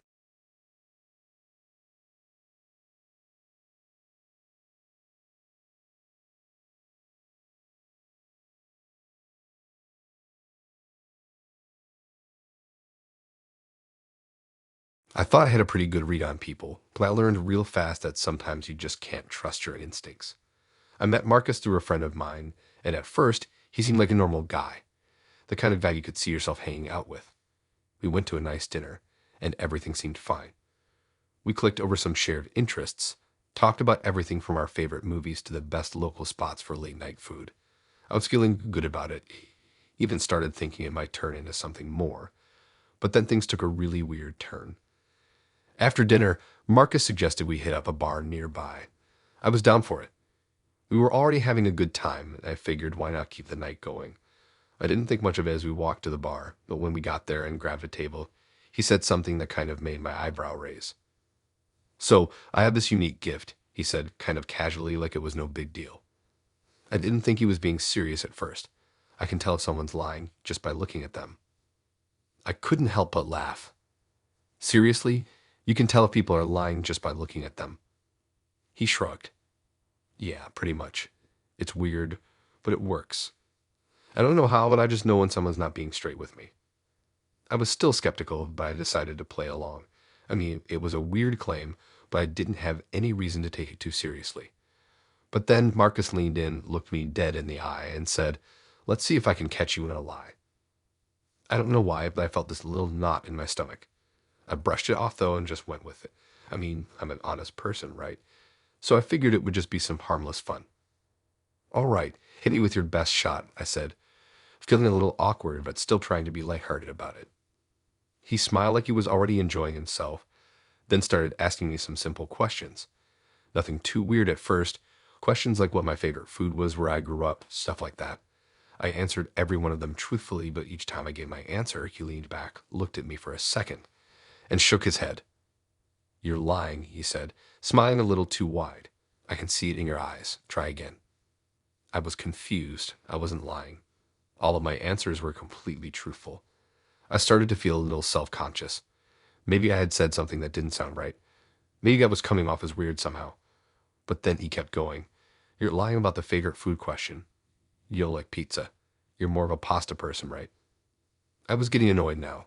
No, seriously, I like pizza. That's my thing. But he didn't back off. Instead, he smiled like he was enjoying my frustration. See? I knew you were lying. You were trying to sound cool, huh? Pasta's your real favorite. I didn't know what to say. Why was he getting so worked up over this? Why was he insisting I was lying when I knew I wasn't? It wasn't just that he was wrong. It was the way he kept looking at me like he was some kind of mind reader, and it made me uncomfortable. But I decided to keep going with it, thinking maybe I was just overthinking it. It's just a game, right? He asked more questions. What did you do last weekend? Who was the last person you talked to on the phone? Do you still talk to your ex? Every time he said I was lying. And the weirder thing, he wasn't mad or accusatory. He seemed almost happy about it. He was genuinely excited to catch me in these lies, like he was getting some kind of thrill out of it. His smile just kept getting wider and wider, and each time I tried to explain myself, he just nodded and said, "You're lying again." I tried to stay calm, but the whole thing was freaking me out. What the hell was going on? How could he be so sure about everything? It wasn't like he was offering any real evidence. He was just looking at me with this strange, almost predatory grin, as if he was feeding off my discomfort. By the time we finished our drinks, I was completely thrown off. My head was spinning, and I could barely concentrate. I wanted to leave, but I also didn't want to be rude, so I just sat there, getting more and more freaked out as the night went on. Finally, Marcus put his phone down and looked at me, his eyes gleaming. "You did really well tonight," he said, a little too casually. "I mean, you're not a great liar, but you're pretty good at pretending you're not lying. I'll give you that." I didn't know what to say. I felt like I was in some kind of messed up psychological game. I was the only one who didn't know the rules. When he walked me back to my car, I couldn't shake the feeling that something was really off. It was like he had gotten into my head, and I didn't even know why. I kept thinking about those weird looks, his insistence that I was lying when I wasn't, and the way he got so excited about it. I didn't text him the next day, and I didn't try to make any plans with him after that. I don't know if he thought it was some kind of game or if he just enjoyed messing with people's minds, but either way, I wasn't interested in figuring it out. It felt like the whole night was just him playing some twisted little mental trick on me, and the more I thought about it, the more I realized I didn't even know who he really was. He might have seemed like an easygoing, charming guy at first, but when it came down to it, he was just a manipulator, and I wasn't going to let myself get caught in that web.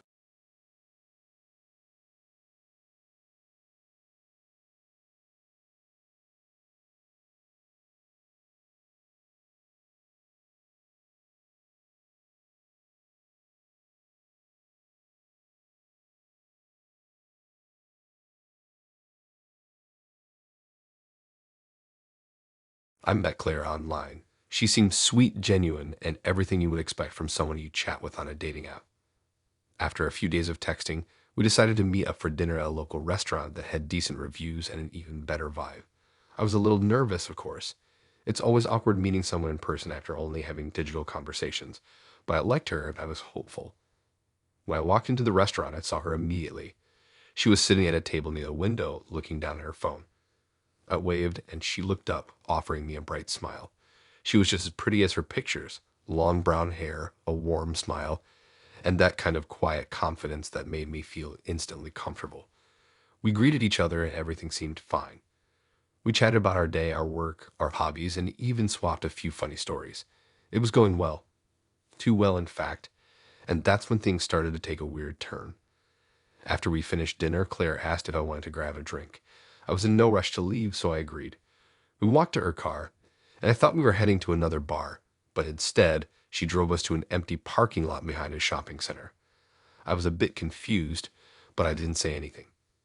I just figured maybe she knew of some quiet spot, somewhere peaceful to talk. She parked the car and turned off the engine. Then, without any real preamble, she turned to me with an eager expression on her face. "You want to see my collection?" she asked. I blinked, a little thrown off by the suddenness of the question. "Your collection?" I repeated, unsure of what she meant. "What do you mean by that?" Without missing a beat, Claire unbuckled her seatbelt and opened the back door of her car. I followed her, still not sure where this was going. She opened the trunk, and that's when I saw it. Stacks of old clothing. Piles upon piles of used clothes, all neatly folded, some with the tags still on. They weren't just any clothes, though. Some of them had clear wear marks, some even looked kind of, well, lived in. The smell was faint, but enough to make my stomach twist. For a second, I just stood there, staring at the contents of the trunk, unable to process what I was seeing. It was like a scene out of some creepy documentary or maybe an episode of a true crime show. But this wasn't a TV show. This was real life, and I was standing right in front of it. Claire smiled at me, sensing my confusion, but her smile didn't seem friendly anymore. It was wide and almost too eager, like she was showing me something she was proud of. I collect clothes, she said, matter-of-factly, from people I meet. My heart skipped a beat. I wasn't sure if she was joking or if she was dead serious. What do you mean you collect them? Like clothes from dates? She nodded as if it was the most normal thing in the world. Yeah, souvenirs. Heapsakes. I like to keep a piece of everyone I meet. It's more personal than just taking a picture or something. I felt my skin crawl. I laughed nervously, trying to convince myself that this was some weird prank, or maybe she was just testing my reaction. But Claire wasn't laughing. She wasn't even joking. She was looking at me like she was waiting for approval. I was supposed to understand this strange habit of hers. I didn't know what to say. I didn't know how to react to that. Was I supposed to just accept that she had a trunk full of people's old clothes, or was this her way of trying to make me uncomfortable? I thought about getting back in the car and leaving, but part of me was frozen, unsure of how to break out of this weird trance. I forced a smile, hoping to laugh it off. That's pretty strange, I said, trying to lighten the mood. I don't know if I'm really into that kind of thing. Claire didn't react the way I thought she would. She didn't seem offended or upset. Instead, she seemed almost relieved. I get it, she said, nodding. Not everyone understands, but I really like to keep a piece of the people I connect with. It's like a reminder of them, of the night we shared. She paused, her eyes scanning the pile of clothes in the trunk, as if admiring her collection. I'll let you pick something out if you want. I froze. My stomach twisted into a knot. I couldn't understand what was going on in her mind. Pick something out. I repeated, not sure if she was serious or not. But judging by the look in her eyes, she was. She was dead serious. I didn't know how to get out of this situation. I felt trapped, not knowing if I should be alarmed, worried, or just leave immediately. The longer I stood there, the more uncomfortable I became. The sight of all those clothes, the eerie calmness in Claire's voice, and the way she seemed almost obsessed with her collection made me feel like I was in over my head. Claire, I think I'm just gonna head home, I said, my voice shaky now. This is a little too weird for me. Her smile faltered for a second, and for the first time I saw something else in her eyes, something darker, more unsettling. But before I could say anything else, she spoke again. If you leave, I'll keep a piece of your clothing, she said, her tone almost sing-songy. It'll be like a souvenir just for me. You'd be my favorite. The way she said that sent chills down my spine. I wasn't sure if she was threatening me or if this was part of some strange game she was playing. But either way, I have to get out of there. I think I'm good, I said, backing away slowly. I'll just get going. As I turned to walk away, I couldn't help but feel like I was running away from something far worse than just a weird date. I felt like I was running away from someone who could potentially be dangerous.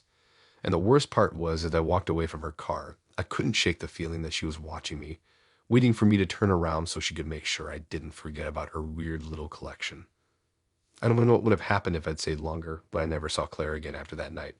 I deleted her contact, blocked her on everything, and did my best to forget about that strange, creepy encounter. But every now and then, I wonder if she's out there right now, collecting more pieces from her dates, just waiting for someone else to add to her collection.